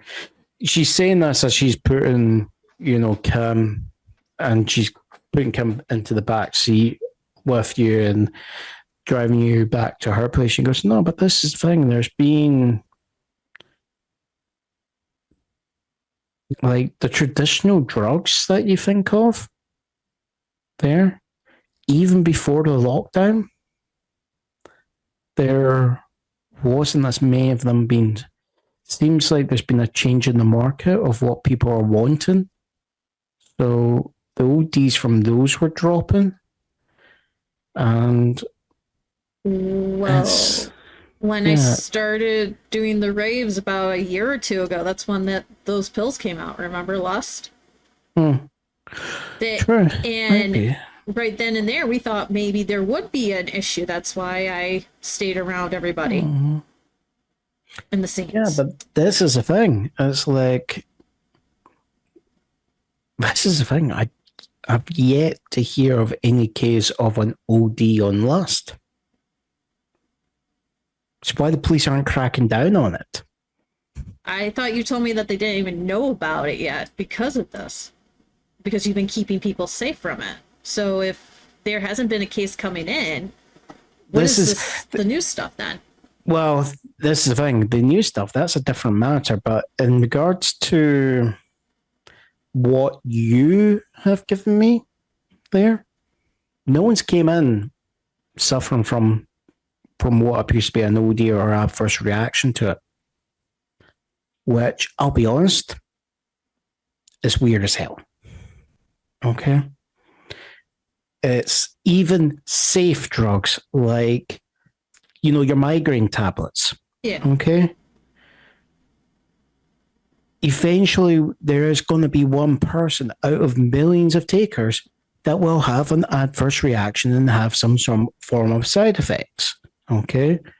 It's just that you're going to find with most of them, those side effects might be, okay, you might get a wee bit of diarrhea compared to a splitting headache there, And it's like, what would you rather have, And even then, it's like the chances of it are quite slim. With, again, other medications, there's just some people that will have allergic reactions. But this, everything that we've had a look at there, it seems to be, as you're saying, that the raves, it's, nothing. Well, he did say that liquid that I just gave you is going for high price, like what Lust was going for. Because he gave me everything for 50. Okay. So I can get more of the smaller stuff, which is still safer than safe, but I don't trust this new stuff until you test it. Right, okay. We'll have a look at it, see what's going on there. But I think the important thing, that's for later, it's making sure Kim is okay. Yes. There. Okay. As this conversation's going on, the car has actually eventually arrived back at Anara's place. Okay. You take her up to the room where, you're going to be staying. And she sets her down. Between the two of you, set her down, and she goes, right, I'm going to get some hot cloths. I'm going to get some, liquids. I'm going to get a few things that should try and help detox her maybe a wee bit without having, hopefully, an adverse reaction, and try and get, say, a sample from her there. But we'll try not do too much, just in case, depending on what she's had there. So we'll try and get a blood sample from her. And then I'll I'll have a tech come from the hospital to run a pass on it. Okay. There. Okay. You just stay here, dear, and I'll get those things for you. Okay. Okay. While that's happening, we'll come back to the other lot. Okay. So, guys. I would like to sample the medicine. Oh, you want to sample the medicine. How many drops are you taking, sir? That much. Okay. Oh, you get a buzz. There. Oh, you're getting a buzz. Ooh, this is a nice stuff. Oh. Actually, you recognize the buzz. I do. Yeah, you had a wee dalliance at one point with a red court vampire about a century back. And at the time, you didn't realize they were a red court vampire, and their saliva is a narcotic. Wow, right. Okay. Which, with skin contact there, it's stupidly addictive there. It took me a couple of decades to get rid of it. Yes. Stupidly addictive. That means I took another one. Jeez. Yep. It is stupidly, as I said, stupidly addictive, this stuff. And it is actually not only that, it's, as I said, you don't have to inject it, just skin contact will do it there. And it can put you into a state where you're more controllable for them, okay? For them to potentially feed on you. There. So, as you being a fae, you're not going to be as affected as a human would be, okay?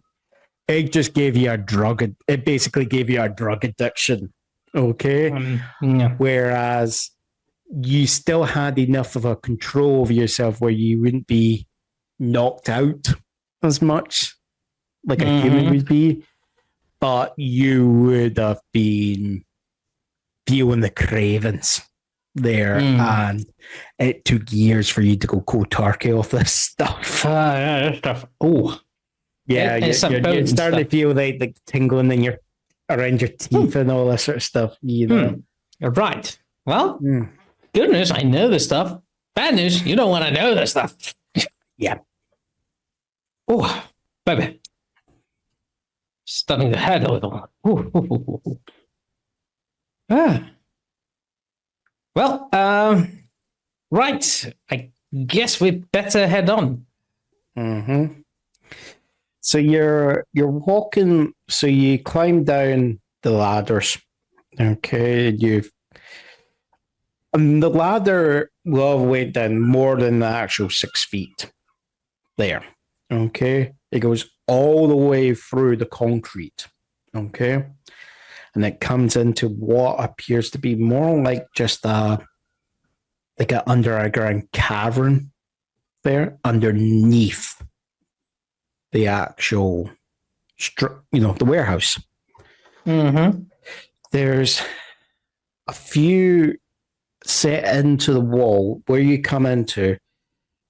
When I say cavern, it's not massive. It's more like just kind of glorified tunnel, right? But set into the walls at certain points is just a few sputtering, kind of mining, like the lights that set up in mining shafts there. You just see a couple of those kind of flickering, at head height. Okay. And when I say head height, it's not necessarily head height for a human or someone of a phase height. You're going to have to crouch a wee bit. Okay. There. So it goes in, and as you walk down, you will come to a actual cavern. You'll come to this tunnel, will open up, okay, into a room, and what you'll see is you will actually see tables, okay, and there's like 2 rows of tables worth of figures strapped down, where you hear the gargling of liquids, right? As the liquids are being drained from these figures. Okay. And what, Sly, you're going to know what these things are, because you will have seen Red Court vampires. Yeah. Outside their human skin, their flesh coat. Okay. Oh, these guys. But what Kent and what Calista will see is basically something like from a horror film. Okay. We're talking about what would appear to be like ranging from 5 foot to 6 foot tall. Okay. Man bats. Okay. Is the best way I can describe it. Okay. You just, more like they're sedated. You're just seeing that there's apparatus around their mouth where it's literally these tubes are going into, and this liquid is being drawn out of their mouths up into machinery up in the ceiling. Okay. And it's basically the best way I can describe it is, yeah, there's just 2 rows of tables, but it's like at the moment, these 2 rows seem to go on for quite a bit of distance.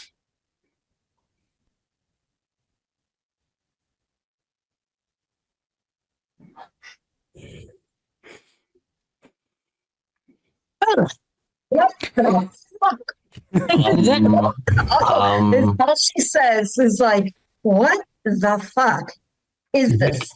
Camera time? This is where they get the drugs from. It's a milking facility. Basically. We need their cows? No. It's a milking facility. But these are basically eeny, meeny, miny, mo. What's the word in your language? Vampire?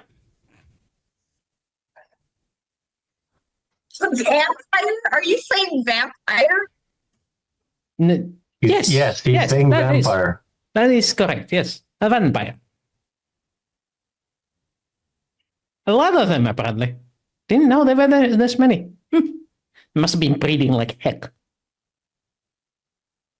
Let's put it this way. You were under the impression that this form of vampire was extinct.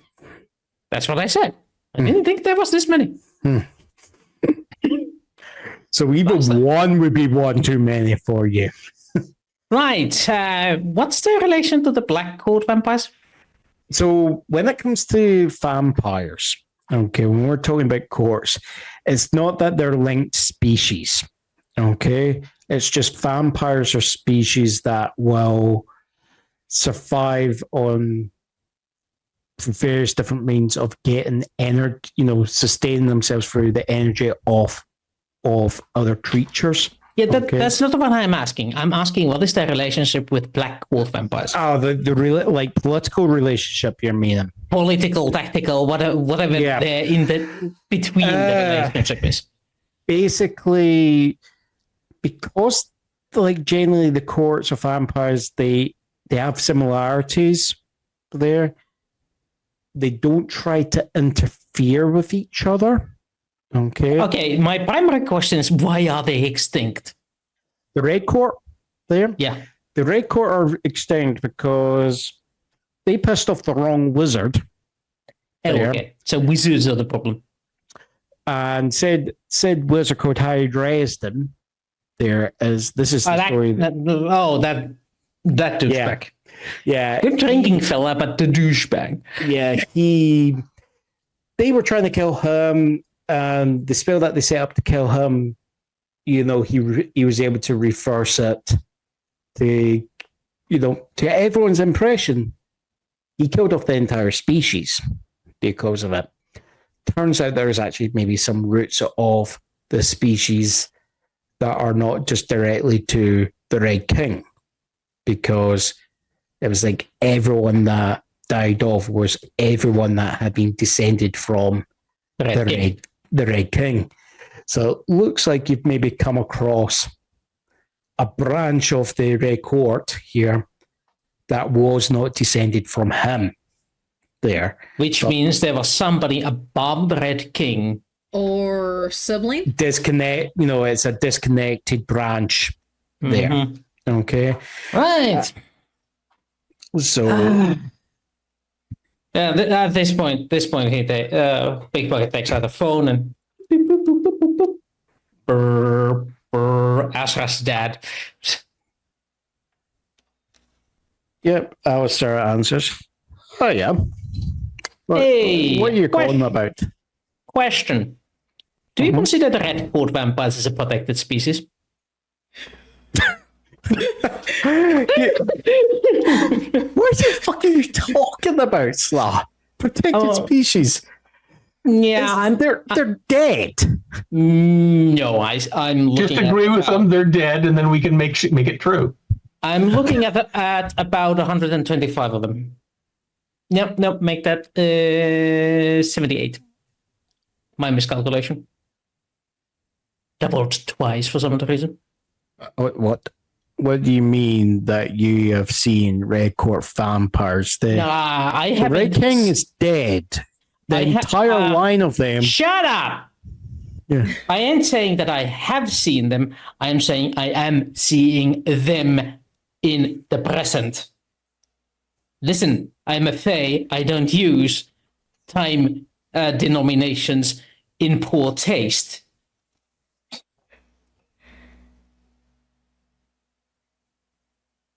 Right, hold on. I would advise you get out wherever you are,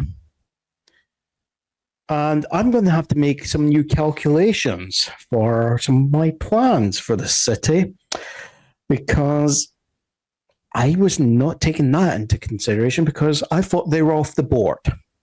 No, they're not. But at the moment, I am looking at all 70-something of them. Currently incapacitated, so if you want to make a move on them, this is your opportunity. Let me put it this way. You're saying you got what appears to be a hive or a nest of these things, and you're saying someone's incapacitated them? Yes. I don't want to be anywhere near the fucker who is able to do that. I think they're voluntarily doing it. What? Yeah. Anyway, this counts as a favor.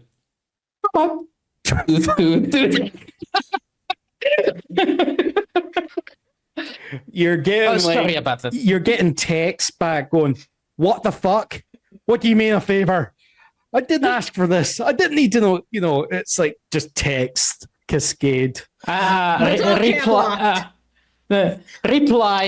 GPS coordinates. Send.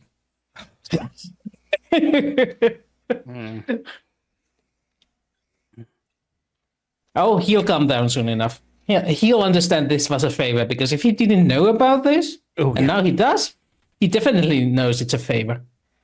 Oh, right. I'm mixing you guys into it. Sorry, I wasn't aiming to steal the thunder. The thing you probably might need to realize is by doing this, I'm causing chaos to the modern world. Yes, you are. Potentially, if you've just told him, there's a facility there of potential enemies there, because White Court and Red Court on paper neutral, but the courts, they don't mind if another court was to get wiped out. okay? Because it means more prey for them. There, it's just a question. If it's against outsiders, the courts will unite because they rather side with people that they've got something in common with, because their attitudes to humans are quite similar. Okay, because all kind of courts will say that's food. Okay, so they know that if they don't unite together, wizards will wipe them out if they could. So but at the same time, they're happy to backstab each other to a certain degree. Yeah, well, now he can plan accordingly, knowing that they exist. Yeah, so... Or at least with the partial information I give. Yeah, so you might have just given yourself a time limit to get out. Okay, Yeah. Because depending on... Oh, this makes things more exciting. Yeah. But he... So we need to get out. No, Like now. no. Well, depends on what you guys want to do. Like, Yeah. we have a time limit, but that time limit is probably an hour or so. And we can get out like that if you don't care where we go. Mhm. It's not a biggie. So, shall we venture in deeper? This is exciting. Yeah. So what I'm going to introduce a clock into this game. It's going to have Clock. 4 segments. Okay. Depending on how well, if you do like a search roll, what the situation is going to be is you'll find the information you might be looking for if it's available. Okay. But a very bad roll means that more time is taken up. Okay. The way I would do it is every point underneath. If you pass it, it just, not enough time's taken off your clock.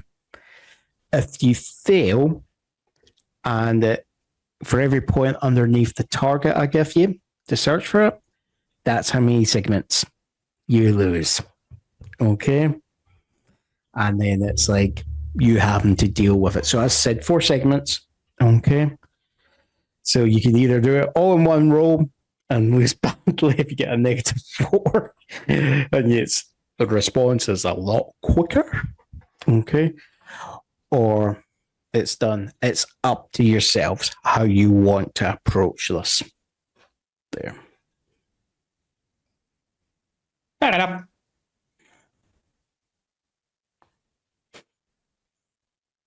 Well, So, While you guys are thinking about that, let's okay, move on to the others. Asra. Okay. There's been a few hours, okay, of administration of Kim. It's the early hours of the morning for you, okay? And I just think with everything that's going on, you will find that you have kind of, nodded off, okay? Can I get you to do a focus roll? I know you hate me Shut up. today. Shut up. What That time did you I did a little better that time. Actually, what you will find is you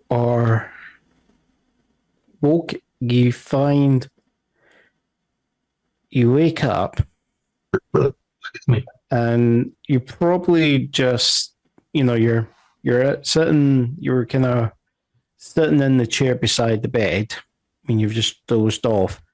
It's just as you're, wake up with a start, you realize that Kim is up from the bed, okay, and is actually embraced. She's this bedroom has a balcony to it, okay. So the doors to the balcony have been opened. She's out on the balcony, and you see her embraced by, some sort of dark figure.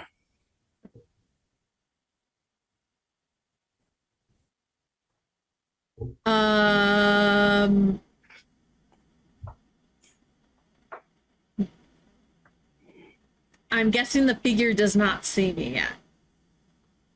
No. Like,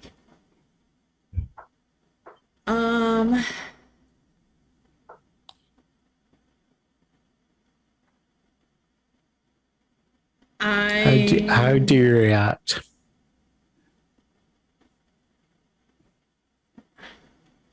I have my blanket with me. I'm going to try to proceed to come up close to it. As you're coming up, as you move up, okay, you'll hear like a soft moaning sound that's coming from Kim there, but also at the same time, like what sounds like a wee bit of like a slurping sound there. He's being milked. In the wrong sense of the word. I'm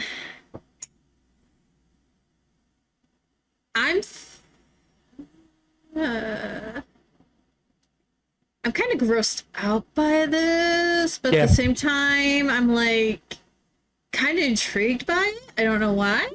Yep.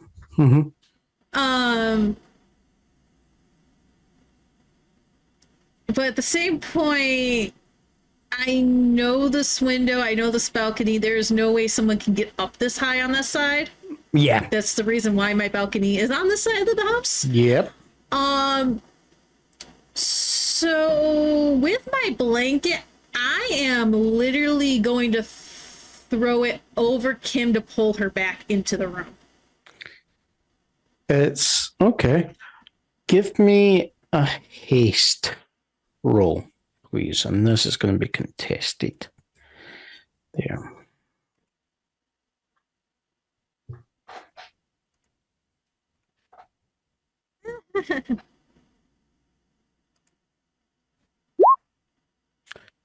No. The individual there is actually just too distracted from what they were doing. So as you pull Kim back in, the individual tries to come and follow Kim. Okay. But what you find is the sunlight, not sunlight, sorry, the moonlight will hit and you see a very pale faced gentleman with, a beard and all that, black hair with piercing blue eyes. And you just see like a wee drip of blood coming down the mouth.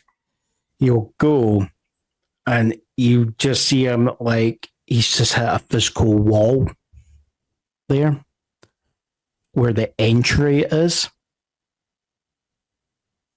But he's like, you just see like a flash of pain there. And you just see like the hand that was reaching out is curled back and there's like the smell of burning. Okay. You're fired. Mm-hmm. Hopefully out of a cannon. Yeah. So what is Asra doing?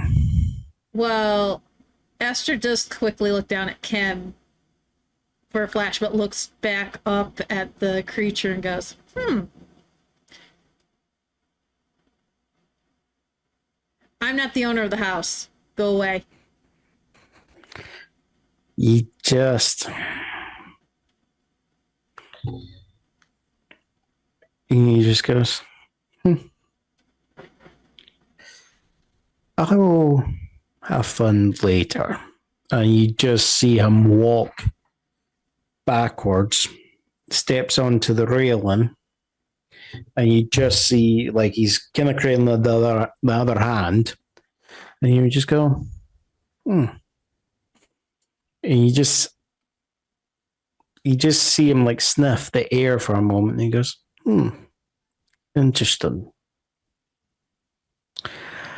maybe we can be friends at some point. And he just steps off the actual railing of the balcony.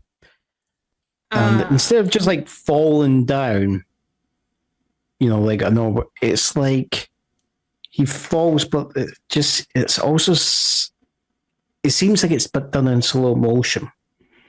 Like he's doing the elevator motion. Yeah, but just it's like a wee bit. It's not as slow as that, but it's also at the same time it's not as fast as someone would drop if they just stepped off the back. There's just something a bit more controlled about it instead of it just being a sudden drop. Okay. I'm gonna set Kim down in the blanket. Yep. But I'm going up to the doorway to watch this. Like I know not to step outside the door. Like there's something telling me to not step outside that door, but I'm watching him. I want to see. I want to program his like face, his features, everything about him into my mind because something is not sitting with me. Yeah.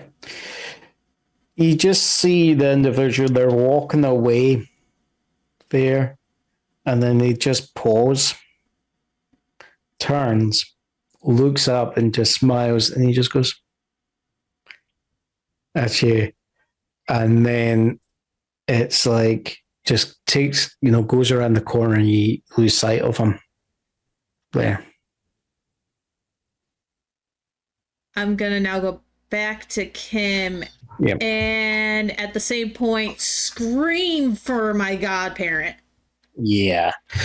Anara comes running in. It's what you'll find, the two of you, is that it's not her neck that's been bitten. It's actually, there seems to be like kind of like a mark around the actual, her wrist, okay, with a wee bit of light bleeding, but at the same time, is like between the two of you, you'll actually see that the wound that was made where the blood was coming out, as you're kind of like wiping away the blood, it's like you actually see the wound close up at the same time.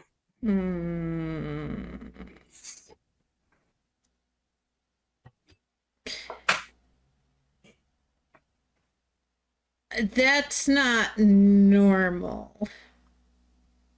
Yeah. Anara, you can see Anara's feet. She's going, that is not natural at all. Don't get me wrong, people can clot fast, but that's not clotting, that's skin healing.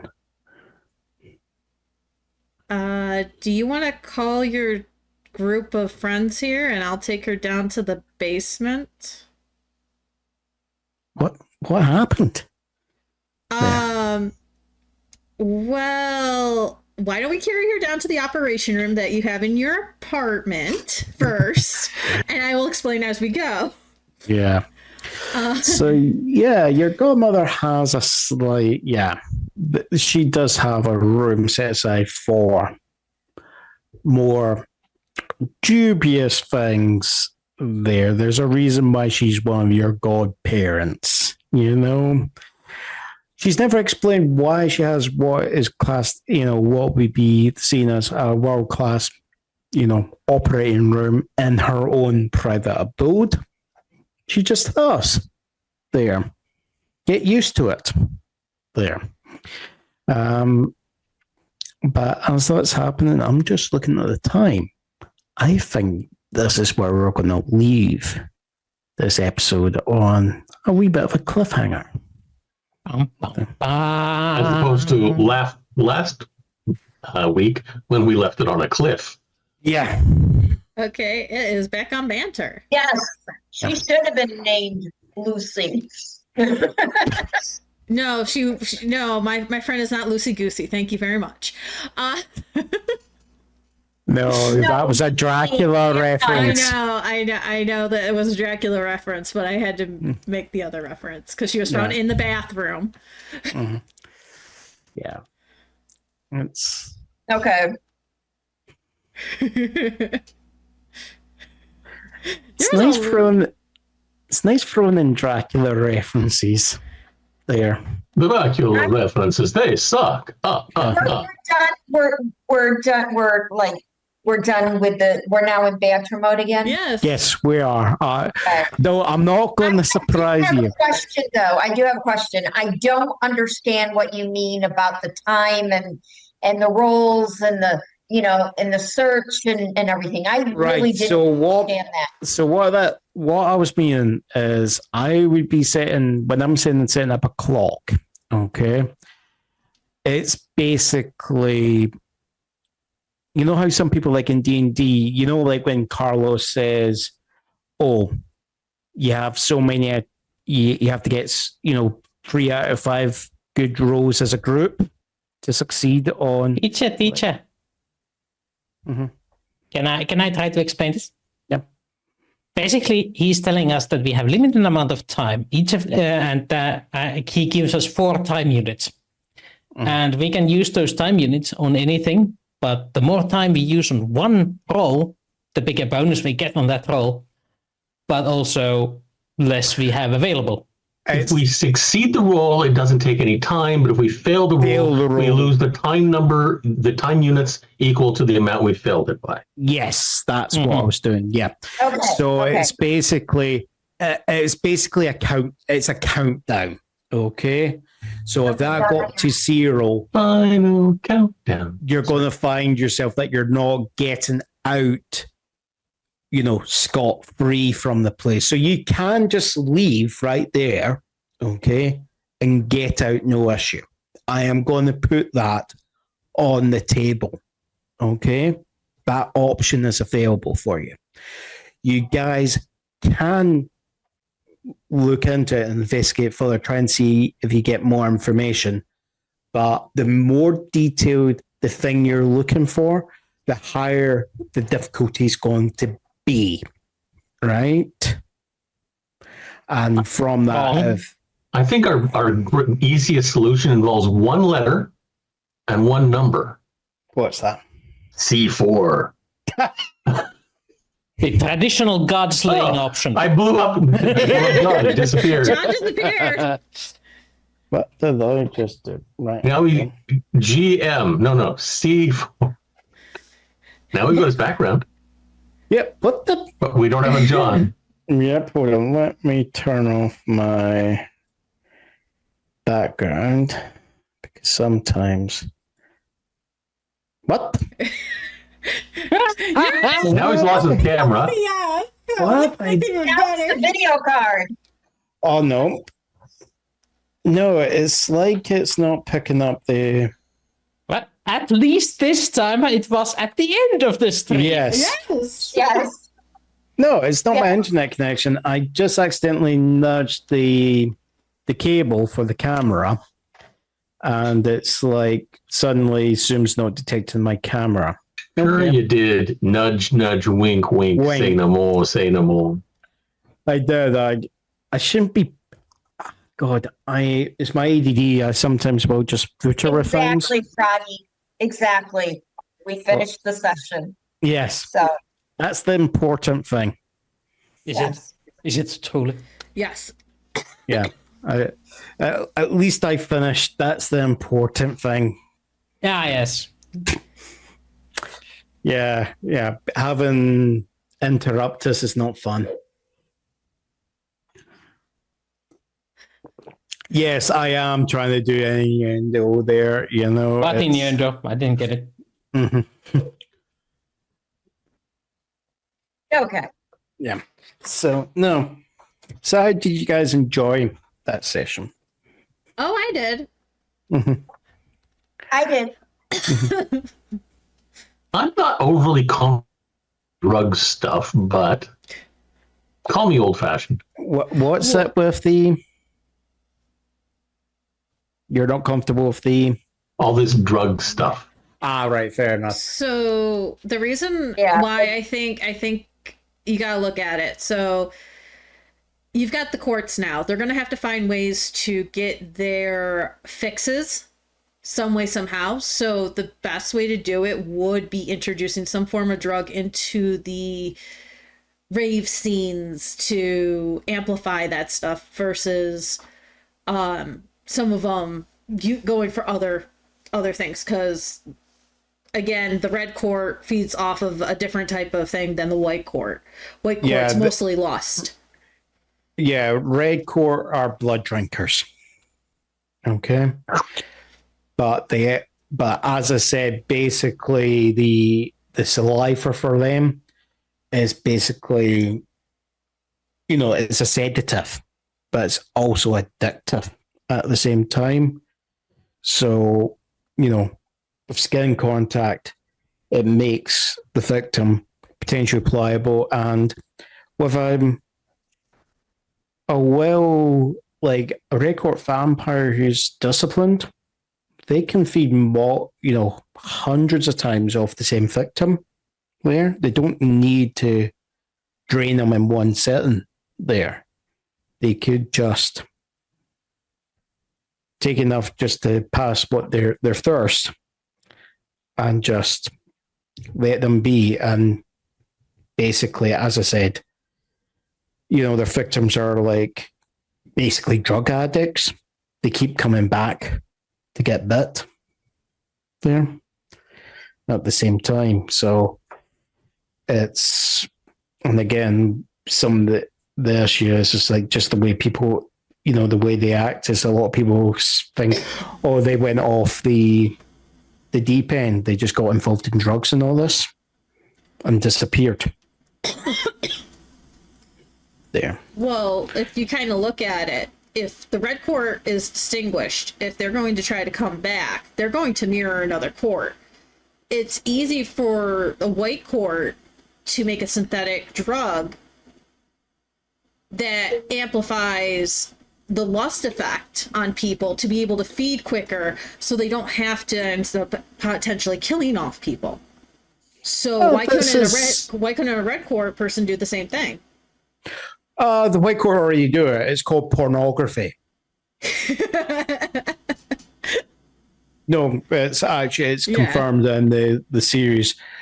A lot of big porn companies, when Dresden looks into it, he finds that a lot of big, the Ray family and all that, who are the leaders of the white court, are heavily involved in the adult entertainment industry. Okay. The reason for that is they're wanting to encourage people to act on their feelings of lust. Okay.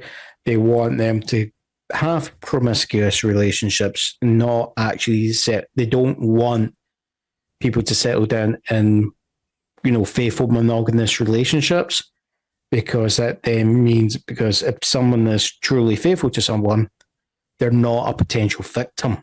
Okay. So it limits their food resource.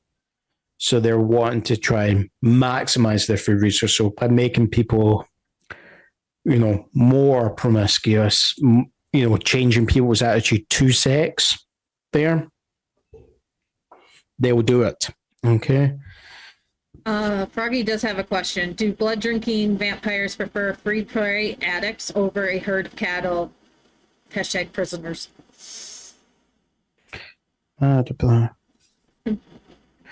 Right. So this is the thing. It's for them. It's not when I'm saying the addicts, it's that the people are addicted to the saliva so that they will keep coming back for the fix. Okay, it's one of the things that makes them. It's just one of the things that makes it easier for them to drink. Okay.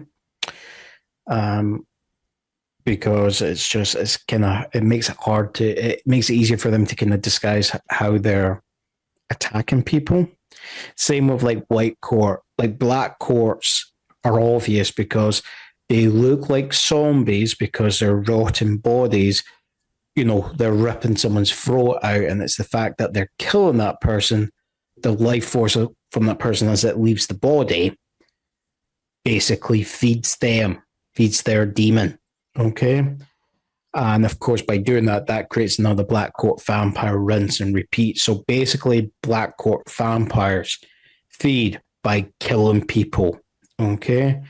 So basically, Black Court vampires are more like kind of like a mixture of like a zombie. Okay. But think of all your weaknesses from Dracula. Okay. And that's their weaknesses. Okay.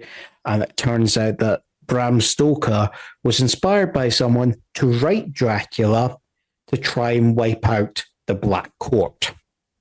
And has been largely successful. Black Courts are practically extinct. They're the ones that remain are the wisest, the strongest, and the nastiest of them because they have survived this, an extinction event there of their species. White courts are the weakest, but they're the most human and thus are generally more dangerous out of the kind of politicking because they're not always relying on pure strength. They're relying on schemes within schemes. There.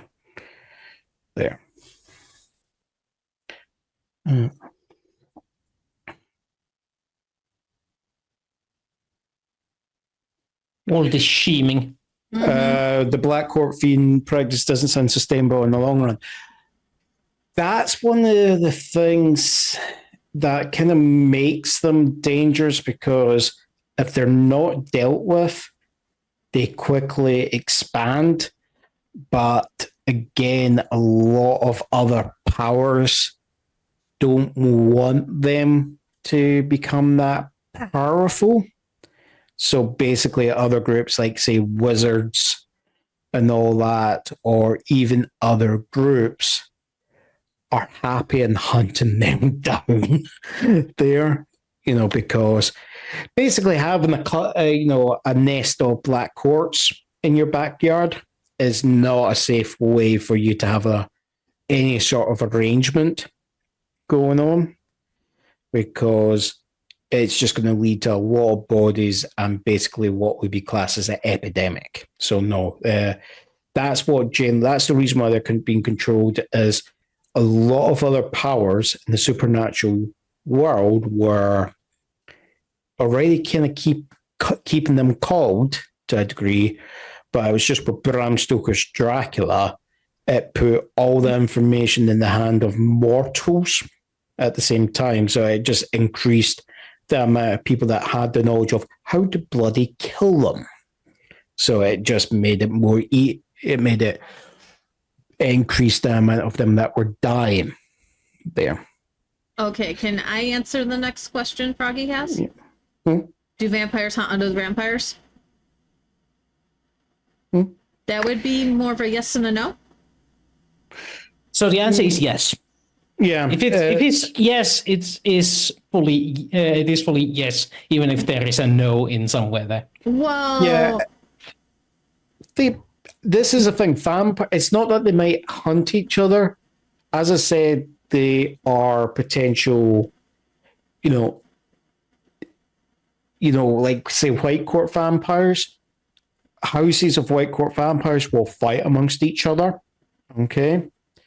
Because think of White Court vampires, the way I explain it would be think Game of Thrones. They're all kind of politically aligned families. Like anything that they can do to increase their stature and supersede one another, they will do. If that means killing other, fellow vampires without being discovered, yeah, they will do it. Okay. If another court was to become stupidly weak and another court was to profit from wiping that out, yeah, they will do it. But it's at the same point, it's a question of, because of the nature of how they actually, what their common food source is mainly humans, okay? they have to be careful because they don't want to get into a situation where they're fighting all amongst themselves. They weaken themselves. That for shared enemies they have, i.e., basically human wizards, the church, organized, vampire hunters, suddenly have an easier day of wiping them out. So there's a kind of pragmatism at the same time. This is why they're generally neutral to each other, or sometimes certain elements of them are allied to each other. Okay? So a lot of times, if, say, a vampire court was fighting against humans, generally human factions are trying their best to keep other vampire courts out of the situation. Oh.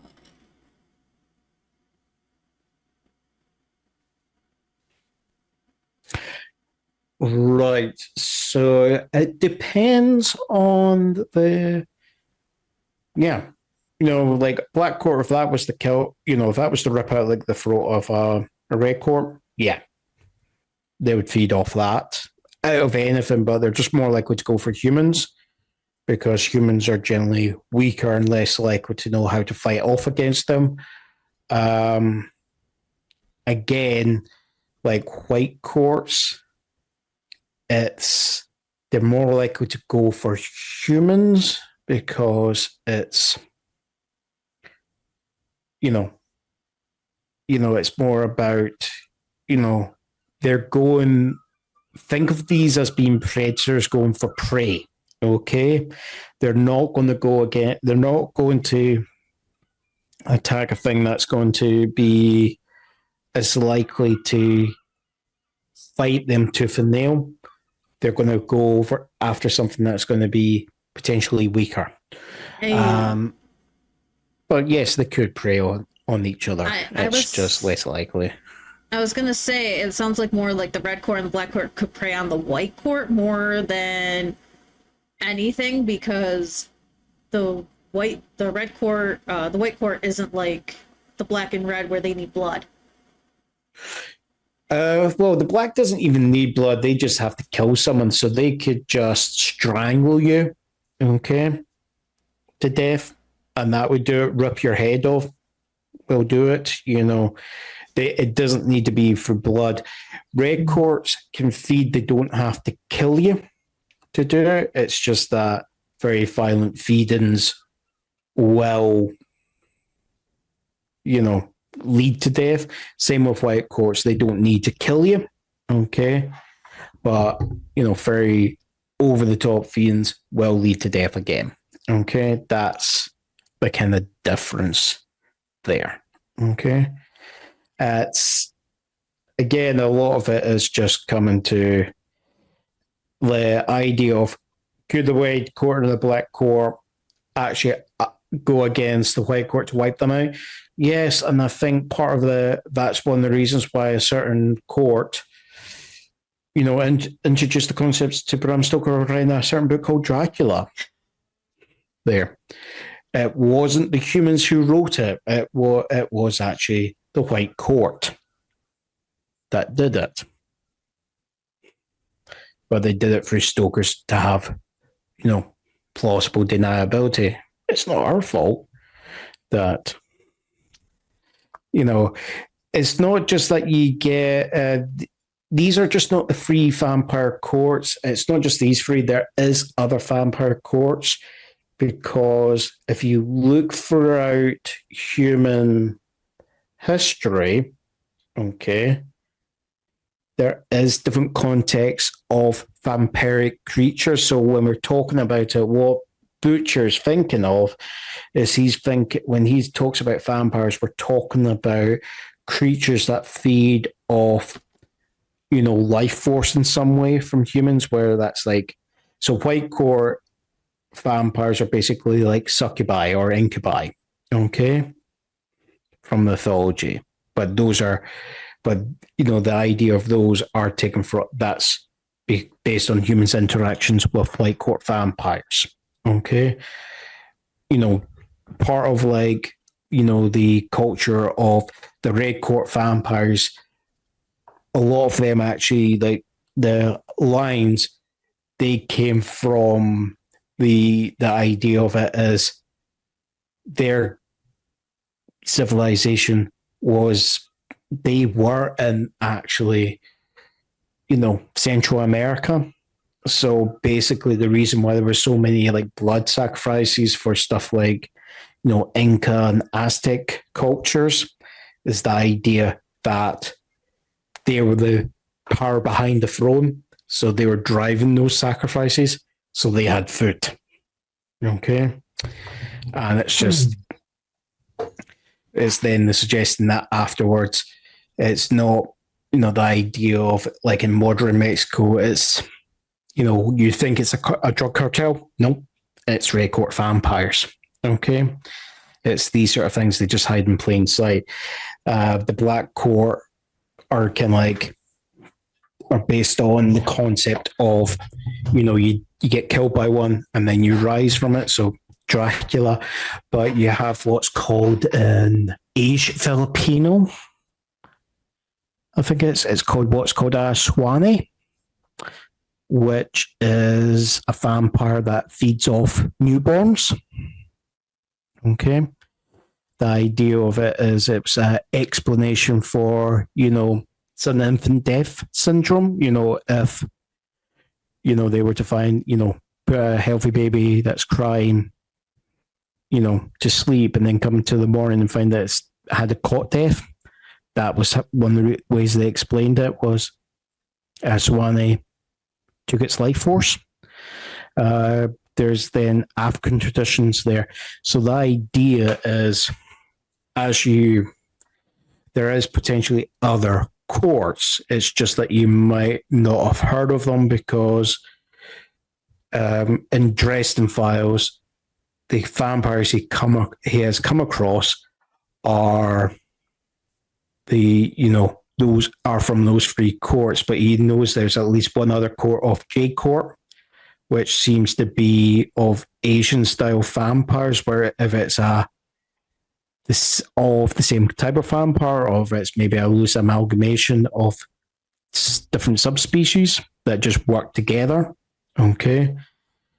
You don't know, and then how they all interact with humans is slightly different. Okay.